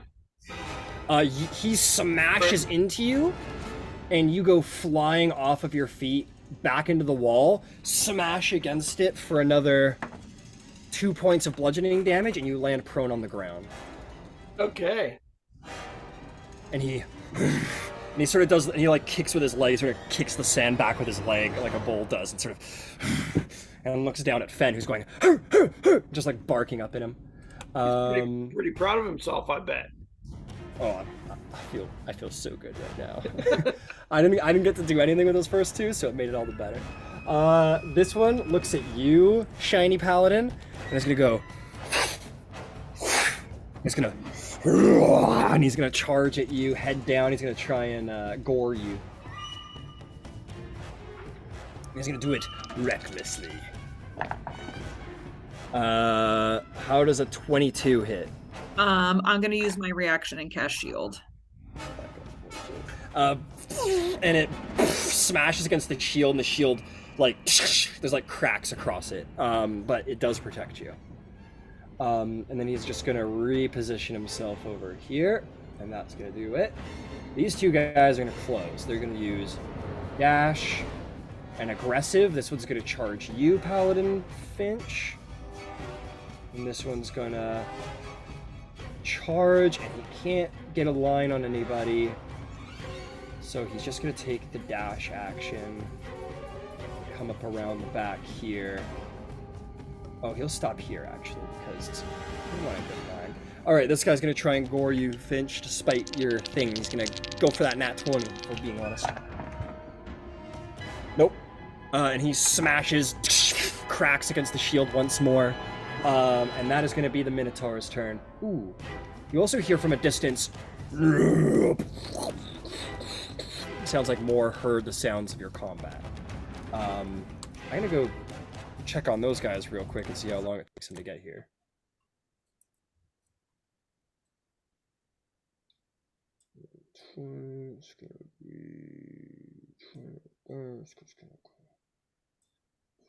He's gonna have to fall in behind, and then they're gonna both go. Any more Minotaurs, and Bahamut's gonna be like, "You guys only call when you're in trouble." Yeah. You only call when you need something. It's never, hey, how was your day? It's always Bahamut, save me, not Bahamut, how are you? What have you been up to? How's the renovations on the house? Yo, how's Mount Celestia? All right. You know. Never, can we go out to lunch sometime? Yeah, never let me offer you my solemn prayers. Never bring me flowers. Yeah. Right? You don't even care about me anymore. Ruby flowers. All right, Yvain. He's already got another convert. He's got to be happy about that. Yeah, he's like, all right, this is pretty cool. I got it. I've never had a tabaxi baller. That's pretty cool. Right, like, that's pretty cool. All right. What do you do, Yvain? All right.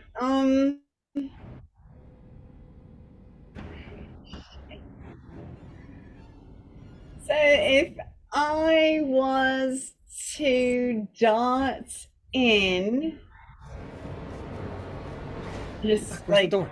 Where's the door? look in, poke my head in, and get a quick assessment. You step in 15 feet, and you're like, oh, okay, Finch and Ember holding off this one. Zarvog's got that guy over there, and you like poke your head around the door and see this guy just fully like stare at you. Person. You're gonna do whole person? All right. Okay. Mark off the spell slot. It fails. All right. I didn't know. Yeah. Hey, that's the game sometimes. Whole person's tough, man, but good try. Anything else you want to do? Yeah, I'm going to go in and get to the other side of Easton.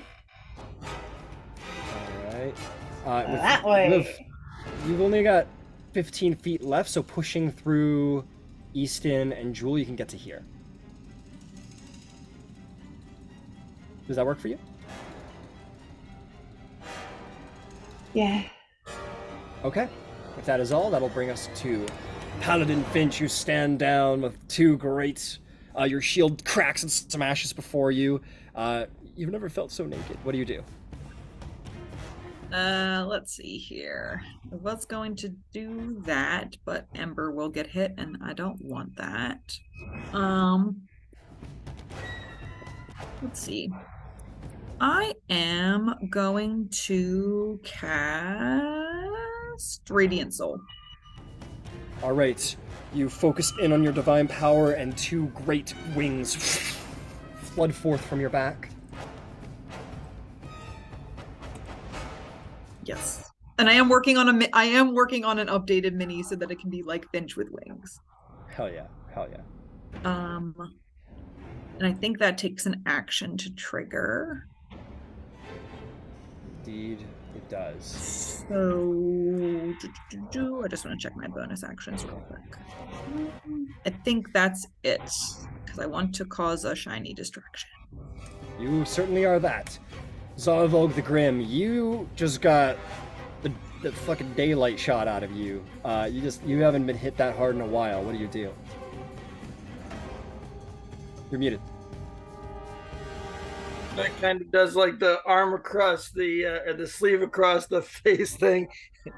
Tries to pick himself up because I'm prone, right? Yep. Yeah, you're prone. Yep. Picks himself up. All right, now my new blade. To burn my charge, does that cost me an action? It certainly does. That's unfortunate. Okay. Then I guess from right there, I'm just going to go ahead and take two more heavy crossbow shots. Go for it.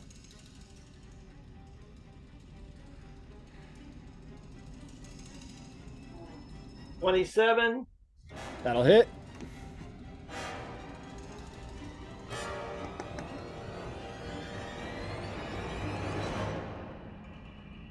For 15 damage. You shoot him in the chest again, and he's getting super fucking angry. Keep doing that. That's for all the ones I rolled earlier. 26 to hit. 26 will hit. Oh yeah. He's bloodied.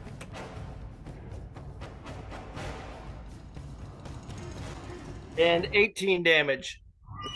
18 damage. Another fine shot. He is super hurt to the point where he like pushes his shoulder against the column and has to like steady himself with his hand, and he's bleeding horribly. He's super hurt. All right, time for Fen. Oh man, is Fen gonna kill a Minotaur now? Stop. He doesn't have the fucking damage output to be able to do all this. Go for it. Make me a Fen attack. 19. 19 will hit. Go ahead and roll me some Fen damage. Come on. Fen. 7.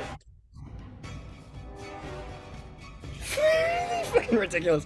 Fen, you shoot him. Fen just like so here's what I'm gonna say happens. He's got like bolts in his chest like this, so Fen like jumps onto the bolts and does like a little hop up the bolts and like jumps up and bites down on his neck and starts biting in the neck, and the Minotaur's like and he falls to the ground dead as Fen slays a Minotaur. And Fen just like looks up and like wags his tail, like soaked, just like blood. There's like an intestine hanging out of his mouth. He's just wagging his tail. Good boy, Fen. Good boy. Oh, he's a good boy. All right, so we didn't either of us move yet. Well, Fen did a little bit, right? No, he didn't move. He's fine. That was for flavor. Okay. So we're going to go, I guess, kind of like where Zarbog's facing, like forward. Okay. Kind of sticking to this wall at the upper left-hand corner of the screen. Other direction. Sorry. Hit me with that one more time. Yeah. So the wall that we can see that has the torches on it right now. Yeah. We're gonna kind of try and stick toward that wall and like move across it in the other, away from everybody. And you got 30 feet, so that'll put you right there. And if you want Fen to come with you? Bring Fen with me and put him like right in front of me, I guess. Okay. He stands in front of you, proud and defensively. Yep. That's good. We're done now. All right, Jewel of Twilight. All right, so I'm gonna go up to the closest guy to me. Okay. Probably the one next to Finch and Ember, because I want to get that tasty sneak attack. Fair enough. 10 feet gets you right there. Dual sickles. Go for it. That is a 17 to hit. 17 will hit. Roll some damage. You'll get the sneak attack. Okay, so 2d6. Let's start with that. So that's 6 damage from that. Yep, give me the total in the end. And then I get extra damage because they're armored. Not on the first strike. That's for the Yeah, but on the bonus second action one I strike. do. So that was a total of how much damage? So the first one was 6 damage. With sneak attack? That was the sneak attack. And now I'm just gonna roll the damage for the Rogue Skinner. Oh, okay. Gotcha. Yeah, it should just be like a 8 D4 damage. plus 6 your plus dex 8 right is now. 14. And so that's 14 damage. On just like the standard Skinner? Skinner and sneak attack is 14. Oh, you're doing a total. 8 plus okay. 6. Okay, what did you tell me before? That was 6 damage? Yeah, so 6 plus 8. 6 plus 8. Okay. Okay, got it. And then I'm going to use my second hand, offhand, I guess. Okay, you and take your offhand. Make that other attack. It is a D8, isn't it? Yes, the D8. We'll just roll the attack for now. No, the attack. Yeah. 24. 24 will hit. Go ahead and roll damage. You will get to add an additional D8 because indeed their natural armor is their skin.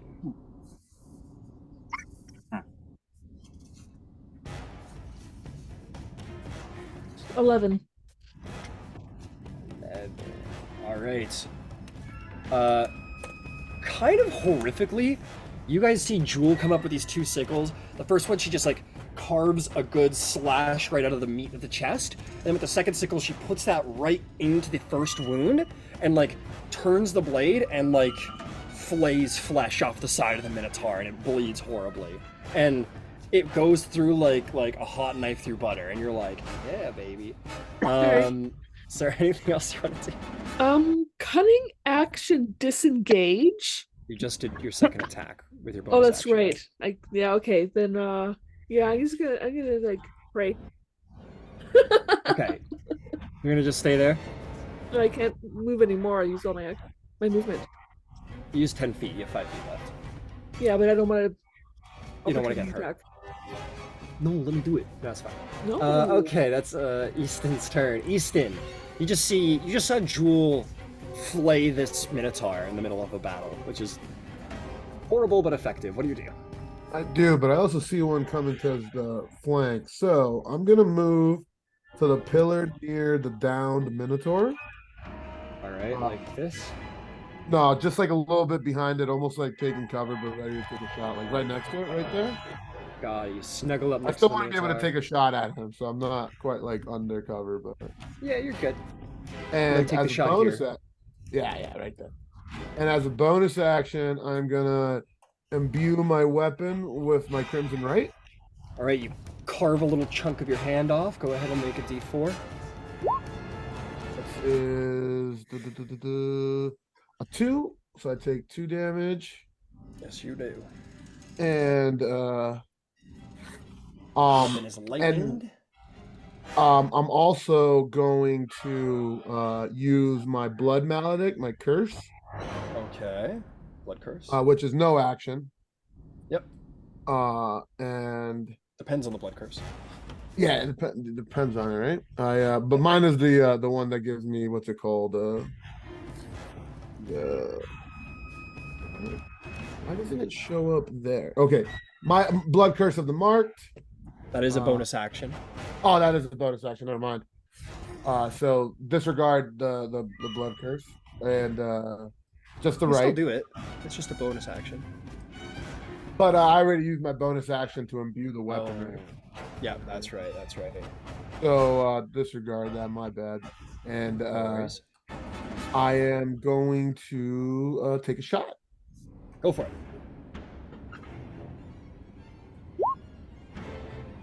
That is a 14. 14 just hits. Go ahead and roll damage. All right. So that would be plus. So that is 10 plus 3. 10 damage from the bullet, 3 from the right. Got it. You fire a bolt of a ball of pure lightning, then it shoots through the Minotaur, and he looks at you with determined cruelty. And I will use. Do I have any leftover movement from the 30? Yeah, you totally should. I'm gonna say you got. Oh, wow, that was like. Call that. Yeah, if you wanted to hop behind the pillar, we'll call that 20 feet. Yeah, that's what I want to do. Okay. And my turn. All right, Ember Van Zyl, it is your turn again, my friend.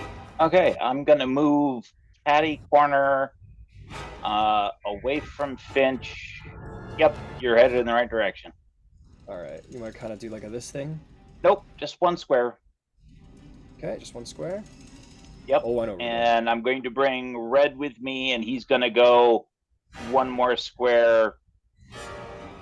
Yep, perfect. Cool. Then the Minotaurs need to do two things. Thing number one is please make a DC 16 deck save. Fuck. One succeeds, one fails. I'm gonna say the one closest catches it and blocks the other guy. That's 9 points of fire on a fail. Half of that on a pass. Got it. And mind me, I'm just randomly clicking stuff. Apparently. And now they can make a DC 16 deck save. Okay. Yet again.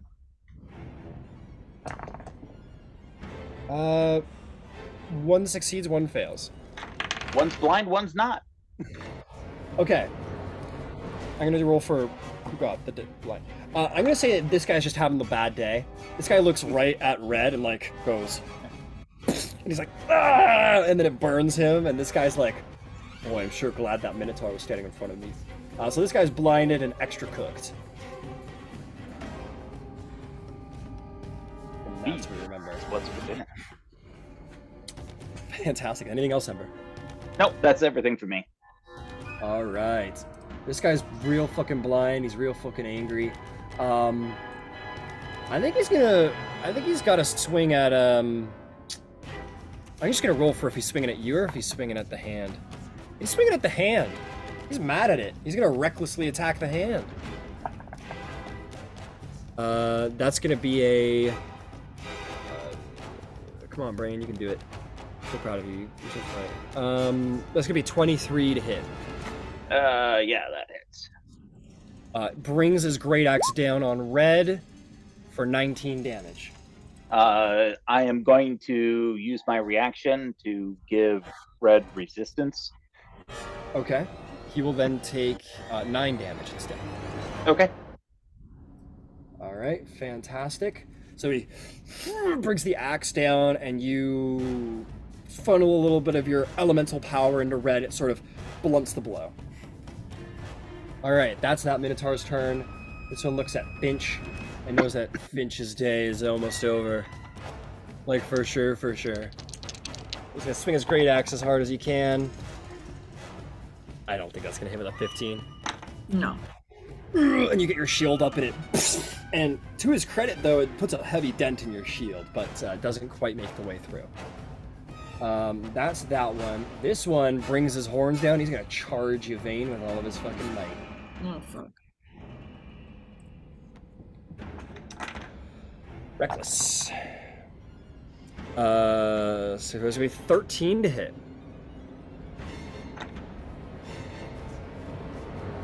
A 13 does not hit. Terrible advantage roll. You shove yourself up against the wall, and it's a little too tight for him to get his horn into you, and you misses entirely. Man, 3 Minotaurs in the old mist.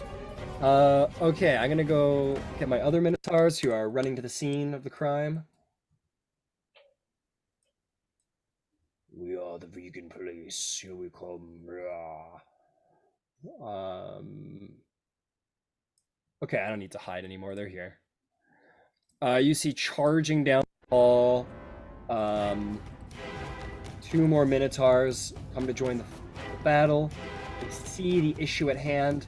They're going to use their aggressive features to close some distance now that they can see an enemy. He's going to do the same. And he's gonna do the same as the first guy. He's gonna Hulk his way through this pillar over here, smashing it to bits. And that's gonna be that. Yvain, what do you do? I'm going to throw seeds at them and cast plant growth. Fantastic. All right. So plant growth.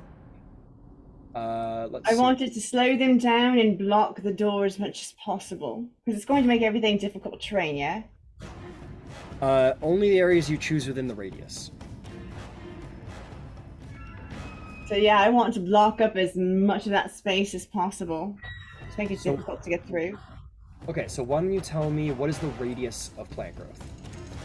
All right, let me go look at that again.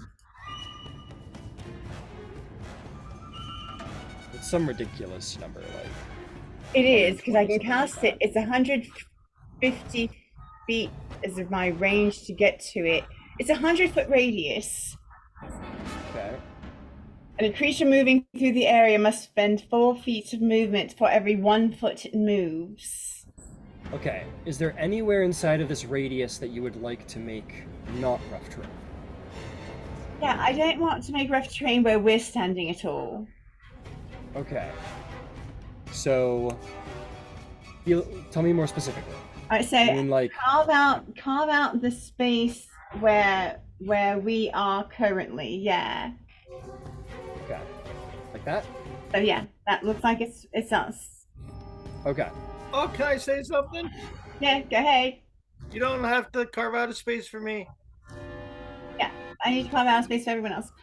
So, everything else. Well, we'll stick with this because, I don't think Zarvolk knows exactly what you're doing. Yeah. And, yeah. Just, So if that's what you said you're going to do, that's what we'll do. Yeah. Okay. Fantastic. You create the plant growth. Is there anything else you'd like to do?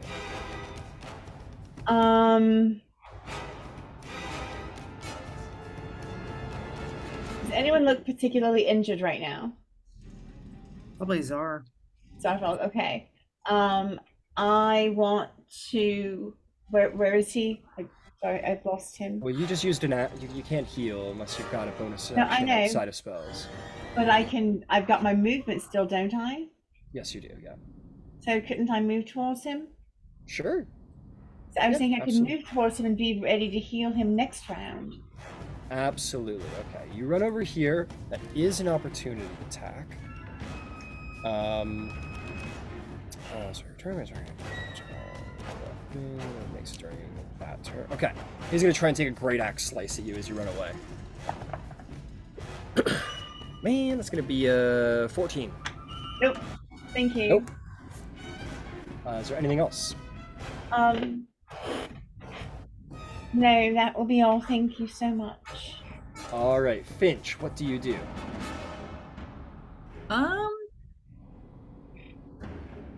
Let's see here. So I'm kind of center to them, right? Oh yeah, you've got a line on everybody. How close is Ember and Jewel to me? 10 feet. Okay, and then the guy behind me? They're all 5 feet. Okay, then I am going to cast Sword Burst. Okay, go for it. Or I roll dex saves? A dex save DC 15.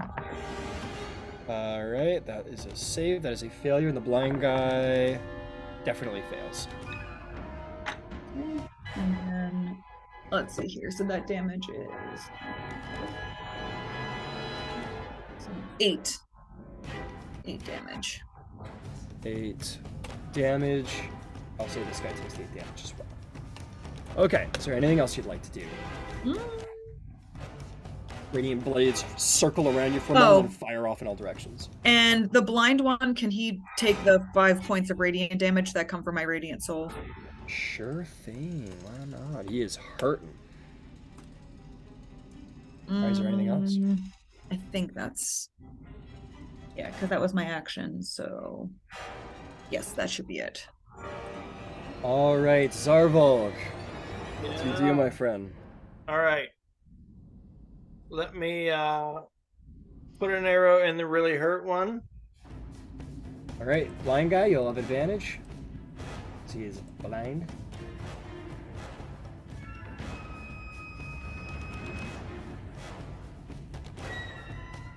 $27. That'll hit. Roll some damage. Only 4 damage. Only 4 damage. All right. It sort of scathes off his shoulder more than anything. All right. Then I guess I'm going to use my bonus action to move my hunter's mark to him. Okay. I was hoping to use it on somebody else, but I guess I'll use it on him. And attack again. Go for it. 20 to hit. 20 to hit. That'll hit.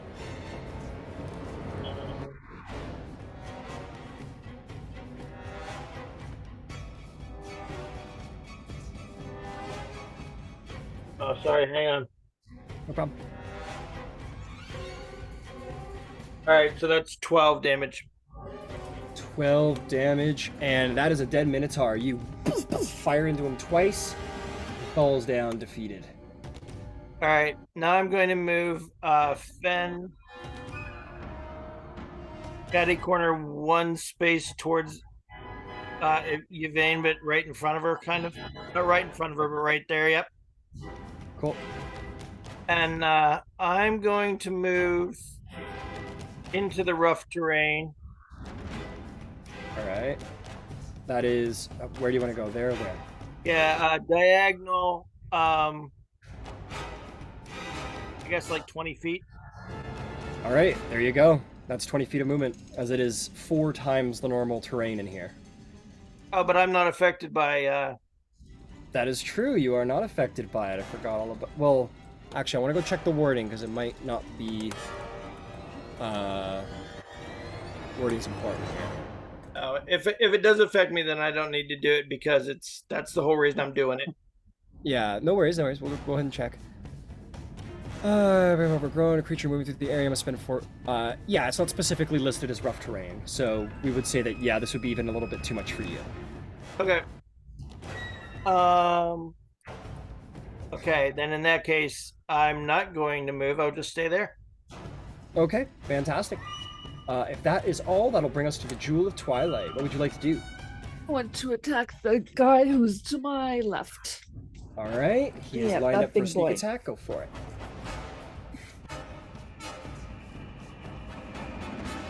I get advantage, right? No. Okay, so that's a 19 plus whatever it is, plus 7, 26. You got him. Good job.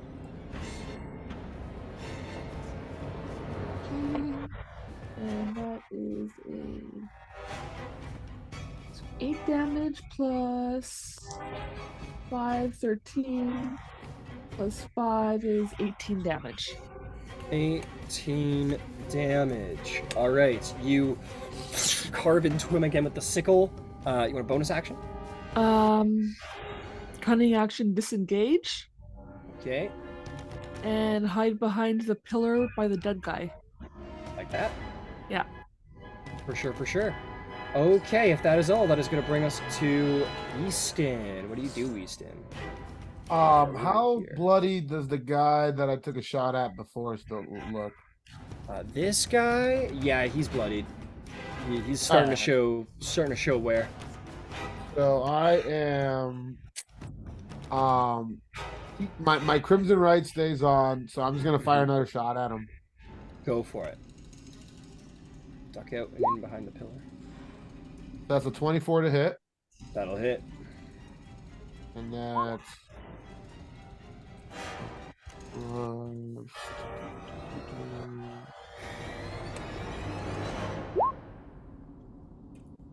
so that is 11 plus 2, 13. You fire into him, hits him again, sizzling him with lightning, but he's still coming. He's still alive, hanging on to life. Alrighty. Let me see if they have a bonus action or anything I can do. Nope. That is it. And I'm gonna stay put. Got it. All right. I'll actually get out of the way of the pillar so Jewel can be right behind it. All right, so you're just gonna stay where you're standing? Yeah, I'm just staying where I'm standing. Understood. I Ember. know it's coming my way. Unless I can finish. No problem. No problem. What do you do, Ember? The one that Easton just shot. We're gonna try a little barbecue. A little barbecue. Okay. Well, brisket.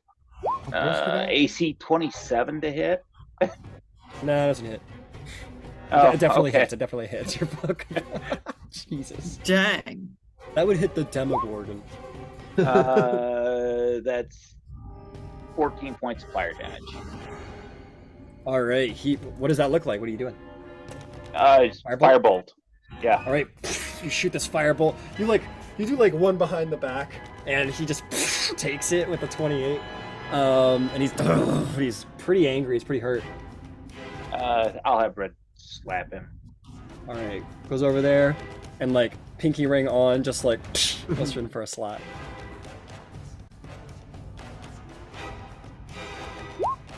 AC 18. That'll hit. Roll some damage.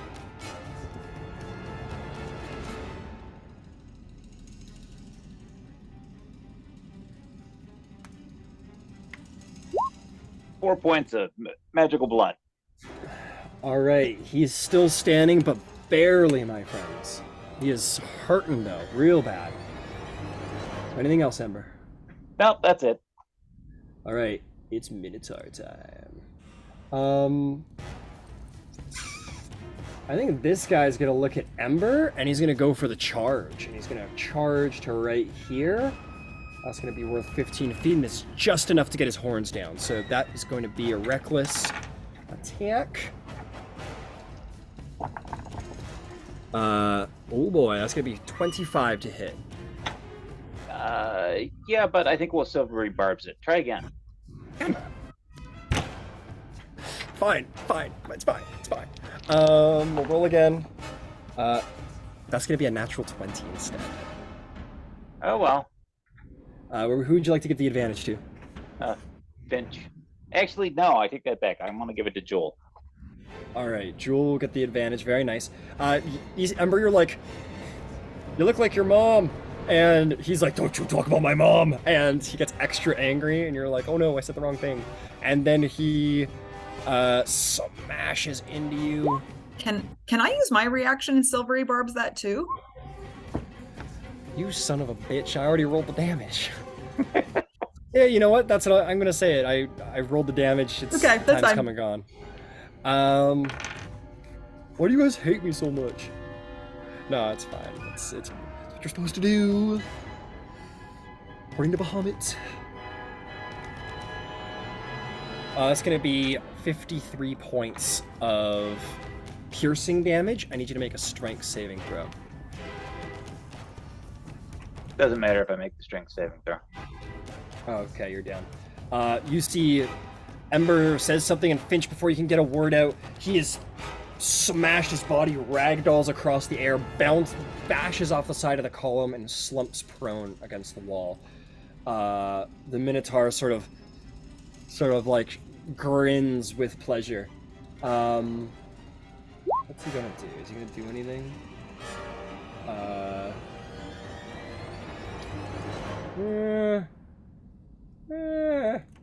He sees that he has two boys about to run in. Oh, we're gonna see how they do first before he moves. This guy's gonna charge. Everything's 4 times the speed, huh? Okay, so... Man, he's gonna get... bullshit movement. He's gonna get here with a double dash. And then he's gonna take his aggressive dash, which is gonna get him another 10 feet. He only gets to here. This guy's the same. So we're only gonna get 30 feet worth of speed with like a triple dash, well, double dash basically. But they're coming. They're gonna get there soon. I think Finch is... Here's the thing. When you're that hard to hit, nobody really wants to try and hit you is the problem. They're like, okay, those guys I can hit, this one I can't. So I think he's going to nothing's keeping him here. So he's gonna go. He's gonna take the charge. So if you want to take the opportunity attack, you can. Yeah, I'm going to. Go for it. Oh, he's really fucking hurt. You know what? I take it back. That would be suicide. He's gonna stay and he's gonna axe you. He's gonna give it a try. Give it the old college try. That is a natural 20 to hit. And then I'll silvery barbs that then. Okay, there we go. It's good that you saved your reaction. Yep. There we go. That is a natural 19 for 25 to hit. Yeah, that'll hit. Who would you like to give the advantage to? Mm, My advantage applies to saving throws or death saving throws, if that factors into your decision. yeah, then I'll give it to Ember. Right. Like, Ember, don't die. And Ember, you feel like you probably shouldn't die, because you were told not to. And it's going to help you. Okay, so, yeah, he's just axing you. So that's going to be 23 damage. Okay, and then we're reduced to 20. Reduced to 20, that's because of your Yep. armor, that's right. Still though, still out. Yep, still very much an ow. I think this guy's going to stay where he is, because, yeah, that seems like a good place to stay. Okay, that's going to bring us to Yvain and Happy. What do you do? Right. First time we've tried this out in battle. Here we go. Yvain, Right, go for it. Yvain's going to touch the ground real quick, and Abby's going to come down, and he's going to run around in a big circle to Ember. His movement is 50 feet. Yeah, he's a speedy little bunny. Yeah. Yep, so that'll... Here, let me get a rabbit out. Now that he's an independent entity.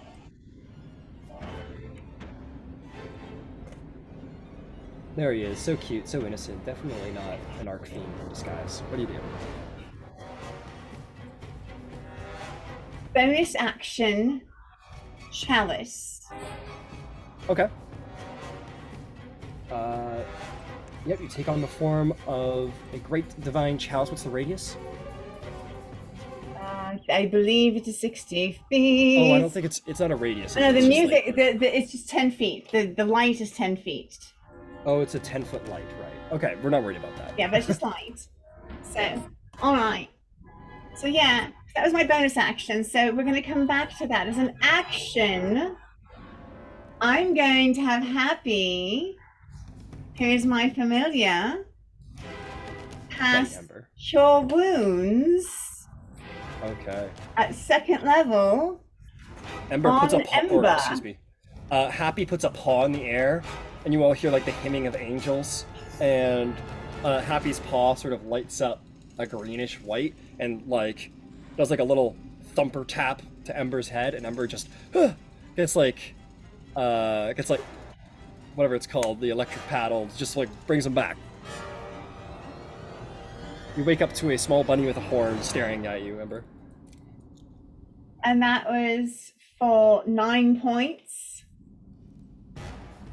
of Hell yeah. healing. Now, when I cast a healing spell, I can use my chalice to cast a 1d8 or to send 1d8 plus 4 to whomever. And that's going to go ahead and go to Zar. All right. So, and that is going to be 11 Zar. Nice. Very nice. All right. Thank you. But anyway, I can be more out of the way than I am right now.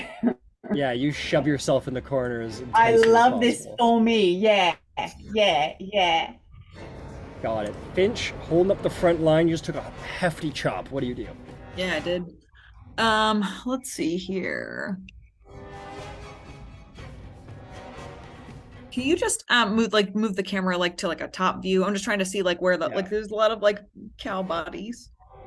Here, I'm gonna get rid of the down one because Yeah, that would be helpful. All right, so there's 2 that are kind of on either like sandwiched on either side of me. Got it, and 2 coming. Oh, you know what? I'm gonna say this guy didn't attack recklessly because he's in a goddamn flank. What am I talking about? So there you go. Okay.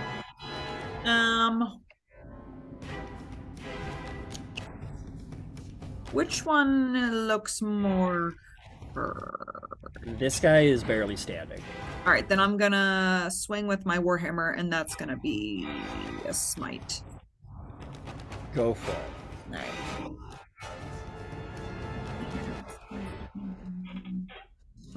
19 to hit. 19 will hit. Roll some damage. All right, so that is.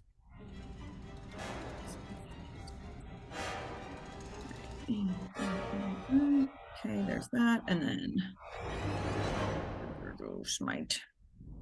Let's see here.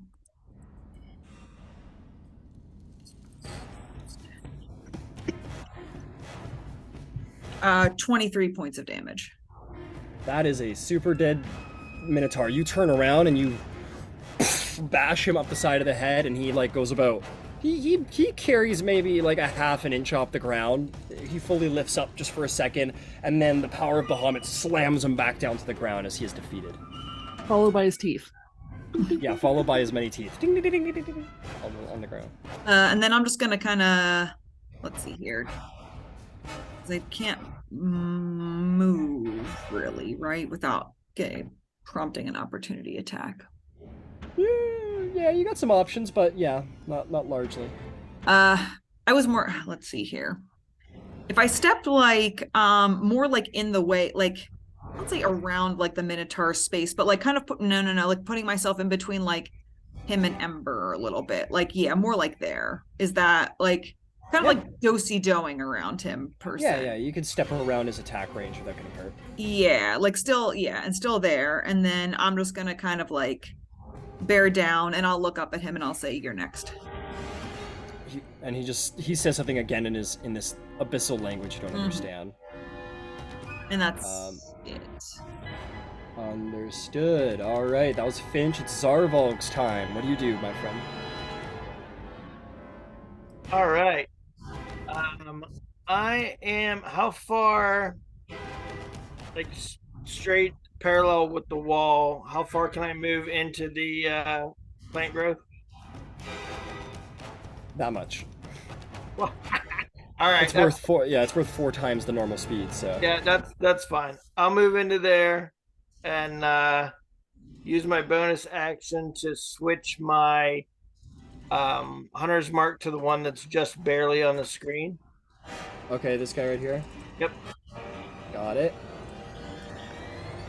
And I'm gonna yell, "Hey, cheeseburger over here!" Cheeseburger. What's up? What the fuck is a cheeseburger? And I'm gonna go ahead and attack. 26 to hit. Yeah, I think so. It's possible.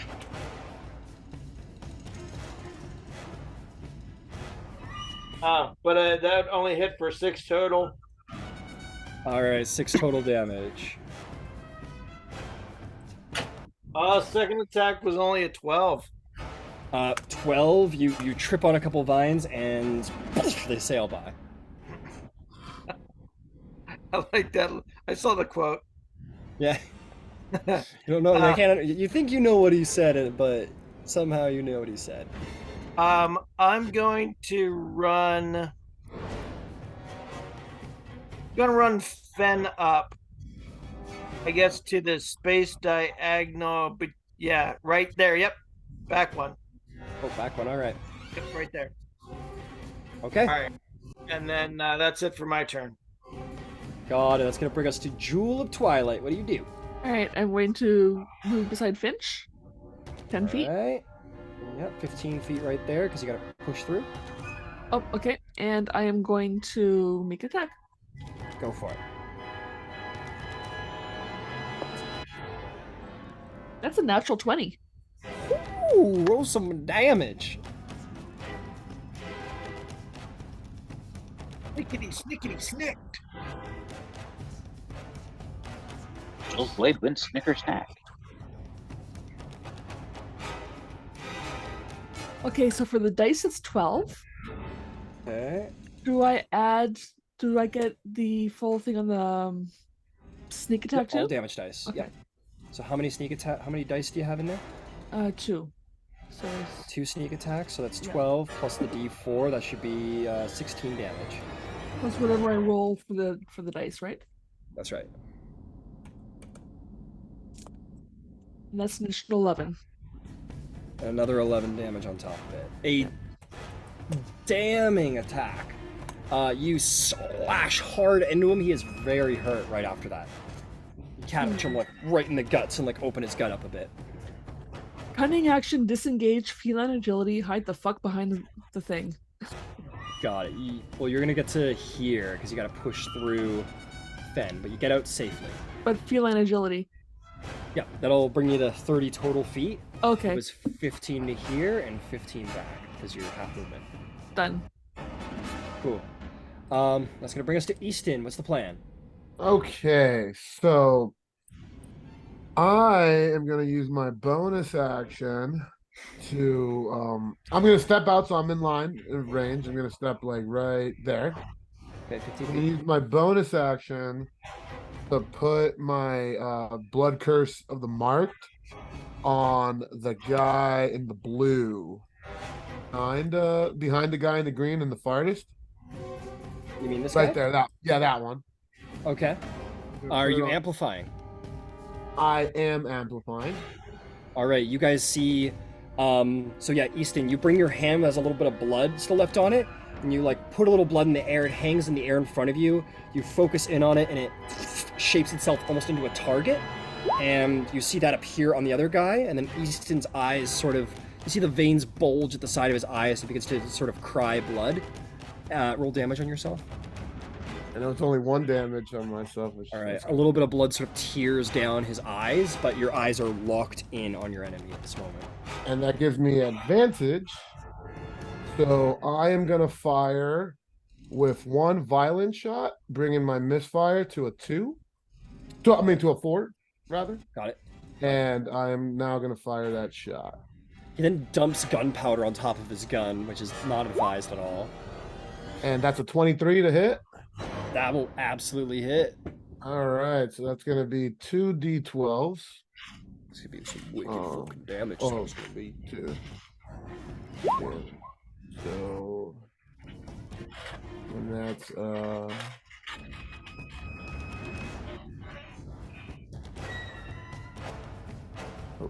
sorry. Okay, so And you roll that is Chemocraft too. That is 9 plus freaking my whole computer just went boom. Okay. So that is a 9 plus 7 for regular damage dice.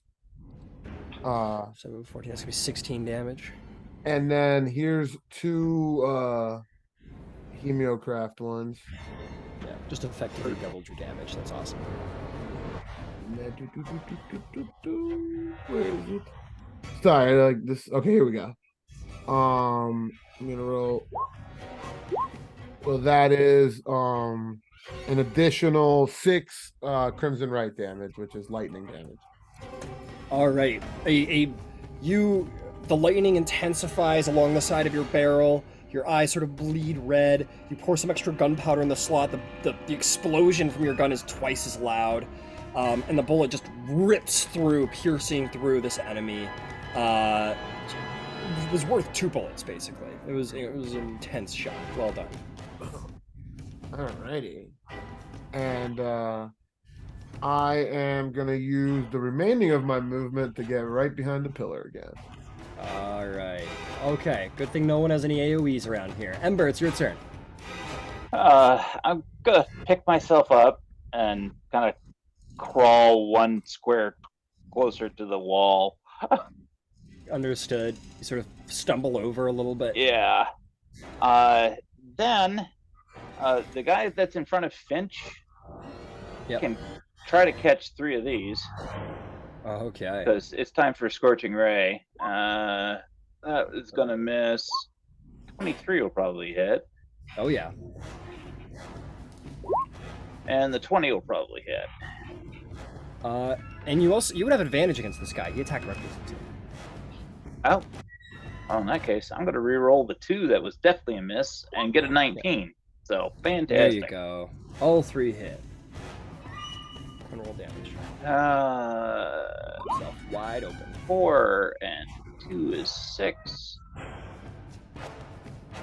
And 7 and 2 is 9. So 6 and 9 is 15.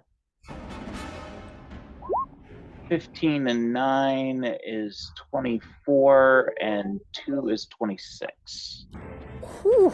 So that's 26 points of damage for him. Yeah, you smoke this guy. You put your hand out, and these 3 beams sort of shoot through him like 3 lances right through his body, and he falls dead at Finch's feet. And the guy in green who's coming, yeah, he's holding a really big axe, right? Oh yeah. Made out of metal? You bet. Well, the haft is made out of wood, but the actual head's made out of metal. That'll. Well, I have a semantics question that sits above table. Will that be affected by heat metal?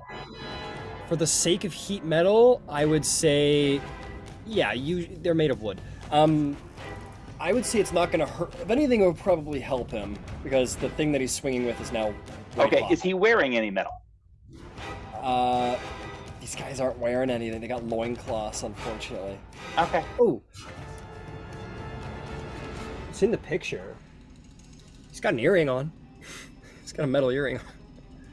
Hey, that's fine. That'll do. All right. Red's got a once-a-day heat metal.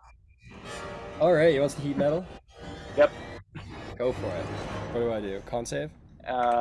Well, the heat metal, he gets 2d8 off the jump.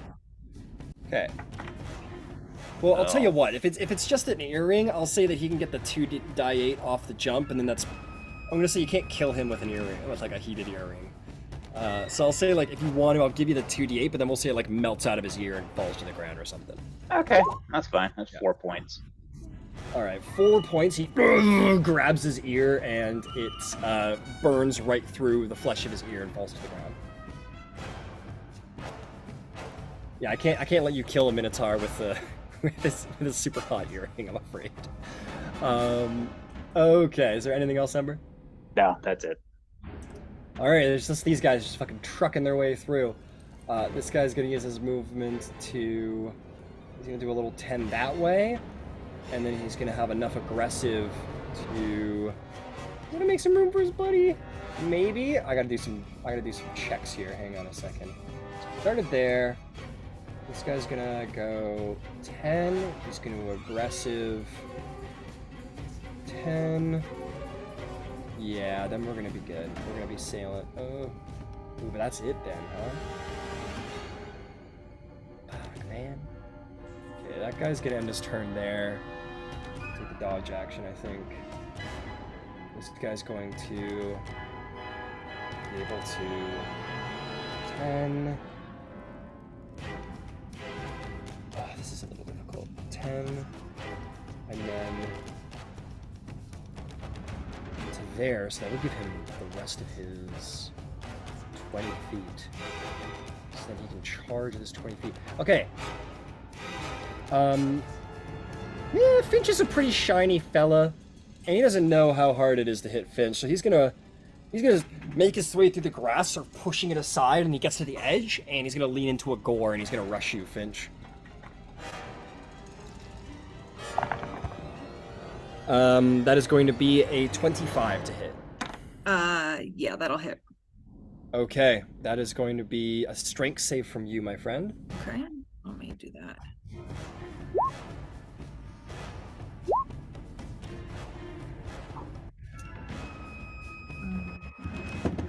don't have a shield or anything? 16, a shield wouldn't matter, because that would put me at a 24 AC, and you rolled a 25. Gotcha. What'd you roll? 16 total. 16. So you're strong enough that you aren't fully knocked off your feet by this, but it does slam into you with such force that you're going to take 26 points of damage. Ow. Yeah, one of them just like tears through your armor, which is good timing because you're about to get new armor, and just rips through like part of your rib cage. Absolutely gores you. What kind of damage is that? Piercing, so you can subtract 3 from that. 23. Not like it's still out. It still hurts like a mother, but yeah, I'm very hurt. All right, that's gonna bring us to Yvain and Happy. What do you do, Yvain, in your corner?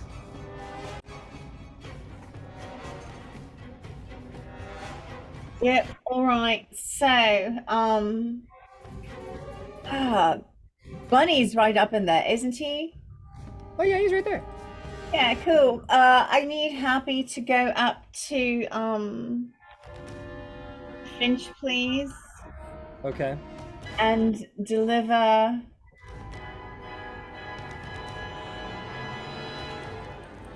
a cure wounds at 2nd level, please. Okay. Happy, his little feet glow.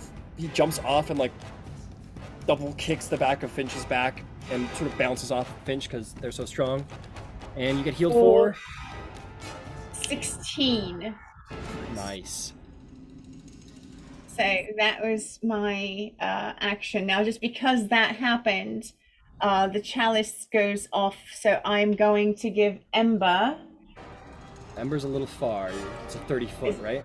Is Ember? Oh, is it? Is it 30? Not 60? I'll give it back to Zar then. All right, yeah, you can hit Zar. All right. Not great. 6. Target's another 6. 6 healing's better than 4. No, that's good. I'm looking pretty good. Very nice, very nice. All right, that is there anything else, Yvain? Does Bun Bun have enough action to get out of the way of the Minotaurs? Went 5, 10. Sure, it can go. It's fast as fuck, and it's tiny, so we can just run through people's feet. Where do you want it to go? I see the other end of the pole. Yeah, right there is good, actually. Okay. It sort of runs up and like Easton, you're like working hard and like firing. You like look down. This bunny's just sort of like looking up at you. And you're like, Give him a little pat with my free hand. yeah. Use your free action to give him a little pat on the head, and he sort of like thumps a little bit. All right, fantastic. All right, Finch. What do you do, High Paladin? I am going to. You fly up 5 feet for aesthetic. Right. Yeah. Right, because now we're eye to eye. Yeah, exactly. Yeah, and then I am going to try and hit the guy in front of me with my warhammer. Go for it. You have advantage because of reckless. Okay, and that is a nat 20. Roll some damage. Okay, so let's see here. Why do I always forget how this works? Basically, you just roll it normal, and then you take the maximum possible roll on all of your damage dice. All right, let's see here. Yeah. Max possible of all of what my damage is, though, he said. That's right. So if you have a D8 and you roll a 4, you take the 4 plus the 8 because that's the maximum possible roll. That's right. Okay. Yeah. All right. So that's all right. Got this here. Got to do some math here. 8 plus 4 plus 3 plus. And then I am smiting at 2nd level. So let me just mark that off, and then that's going to be another.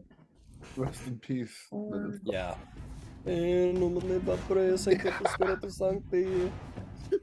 That's going to be a total of 38 points of damage. But he's still alive.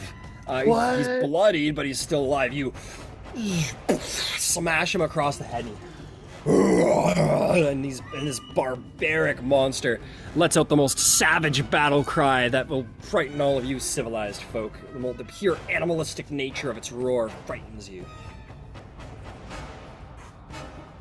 Let's see here. And then I think I'm going to use my bonus action to harness divine power to get a spell slot back. Fair enough. Anything else? That is it. All right, Zarvolg the Grim. You sort of poke your head out from the twisted vines and grass. What do you do? Right. I'm going to shoot the one that's got the hunter's mark on it. That's the green one. All right, go for it.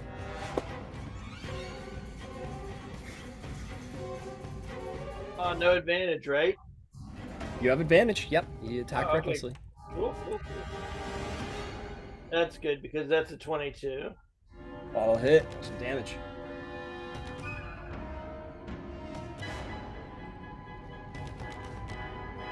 That's gonna be 14 damage. 14 damage. All right. He's still standing, but he's hurt. He's hurt bad. All right, I'm gonna go in for another one. Go for it.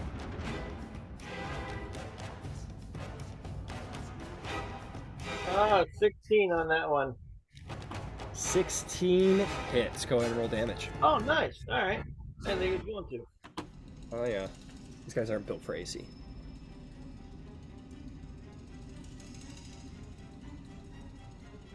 That's going to be 13 total damage. Okay. He's still standing, if but barely. He doesn't look like he's going to live through this battle, but he's standing. Then we're going to send Ben in for another bite. All right, fantastic. Go ahead and make an attack at advantage for Fen. All right, where'd my Fen dice go? Oh, here they are. All right. I love that Fen's just like the finisher. Oh, shit. Fen got a 24 at advantage.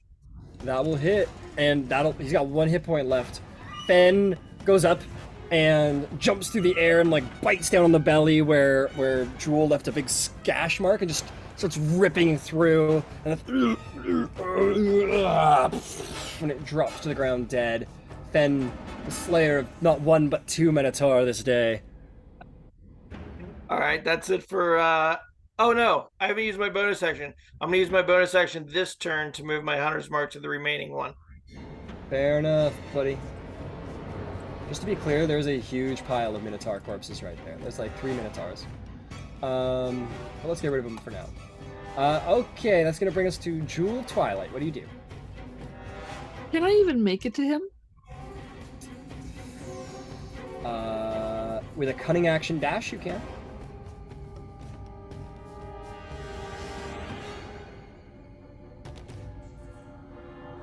Are you feeling lucky, punk? No, I'm gonna move beside Finch. Alright, like under Finch or like here? On the other side. Like that? Yeah. And I'm gonna hold my action for if that guy comes close enough and fucking gut him. Got him, fair enough. Alright, Easton, what do you do? Okay. Besides petting a bunny. So I'm gonna move 2 squares to my right. That?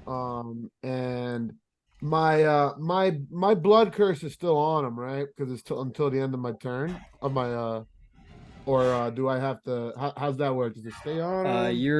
So it's down now. So you activated it on your turn. So I think the idea is like you get it for both of your multi attacks, but okay, cool. All right, so but the Crimson Right is still going because my weapon's imbued. So I'm gonna risk it for the biscuit here, and I'm gonna add 1 grit, so my misfire is at 4, and I'm gonna take a shot at him. All right, go for it. No advantage on this guy. He hasn't attacked. That's a 15. 15 will hit. Roll some damage. All right, so there is.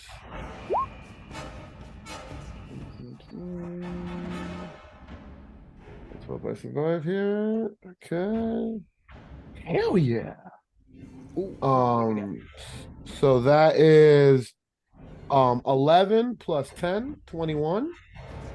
That's pretty good. And since and 1 d4 extra d4 since I don't have the blood curse anymore. And that will be 1. So 22 damage. 22 damage. All right, you shoot him again. Huge explosion from the rifle rips through his chest, and he grabs his chest and roars bestially untamed at you. All right, and I'm gonna use the back to the rest of my movement to go back and give my boy a little scrap. Easton doesn't know what adrenaline is. So I'm He's just gonna hold completely out- calm. I'm gonna hold out my hand for like a little fist bump, and he like head bumps it. He gives you a little like jab. He gets a lot of time off. That brings us to Ember. What's the plan, Ember? He's barely standing. What are you gonna do? I'm gonna go back diagonally 1 space. Right? Yeah, that's a little bit better. And we're gonna just light that guy. But he has an attack, so he isn't reckless, so he's just gonna catch a firebolt then. Okay. And that'll be a 25, so that'll be plenty. That'll be plenty. And 9 and 2 is 12 points of damage. 12 points of damage. He survives the round. Is there anything else? I'm going to move red back 1 space as well. On the same diagonal path towards me. Alright. 1 space back like that? Yep. Alright, that'll do. He roars a monstrous, bestial roar. He screams something in his strange language. And he is going to... He's going to charge the shiny one, because why wouldn't we hit the shiny one? And he's going to have enough movement now to make his full charge. He's going to lean his head low. He's going for a gore. And he's going to do it recklessly. Might get away. 19 to hit. That is my armor class, so I'm gonna use shield. Hey, it comes flying at you, and the full force of a Minotaur slams into you. Finch's body's pushed back like an inch. The boots sort of across the ground. The shield cracks, but holds true and saves you from that big hit. Now that he's within range, go for it. Go for it. Yep. Step. Finish him off, Jimmy. Thank you for bringing your armored hide closer. 26. 26 will hit. That reveals my trap card. Go, cat. Cat with knife. Go. So that's 6 damage plus a sneak attack. Yep. That's one of like opposable thumbs. So how does that like work? 17 damage. Oh shit. How do you want to slay the Minotaur? I'm just gonna flay him from crotch to head. Okay, so he runs out of the literal woodwork at Finch. Finch puts up the defense, is pushed back.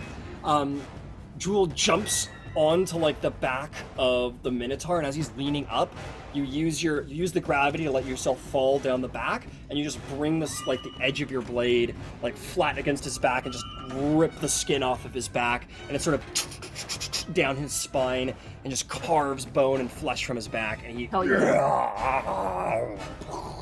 dead. And then I'll wipe my blade off onto him very daintily and put the thing back together. And that is the battle, folks. Okay. And unfortunately, we've run out of time. We run out of time, guys. Can you believe it? I think that is the time where I say we'll pick it up next session. But you guys are clearly in the middle of something very strange, something abyssal, something dangerous going on, and there's Minotaurs running around. What the hell's up with that? We'll catch you up with it next week. How do you guys think it smelled right where we are? Like there's Oh, like nasty. plants. Sounds like a There's butcher. like beautiful plants on one side,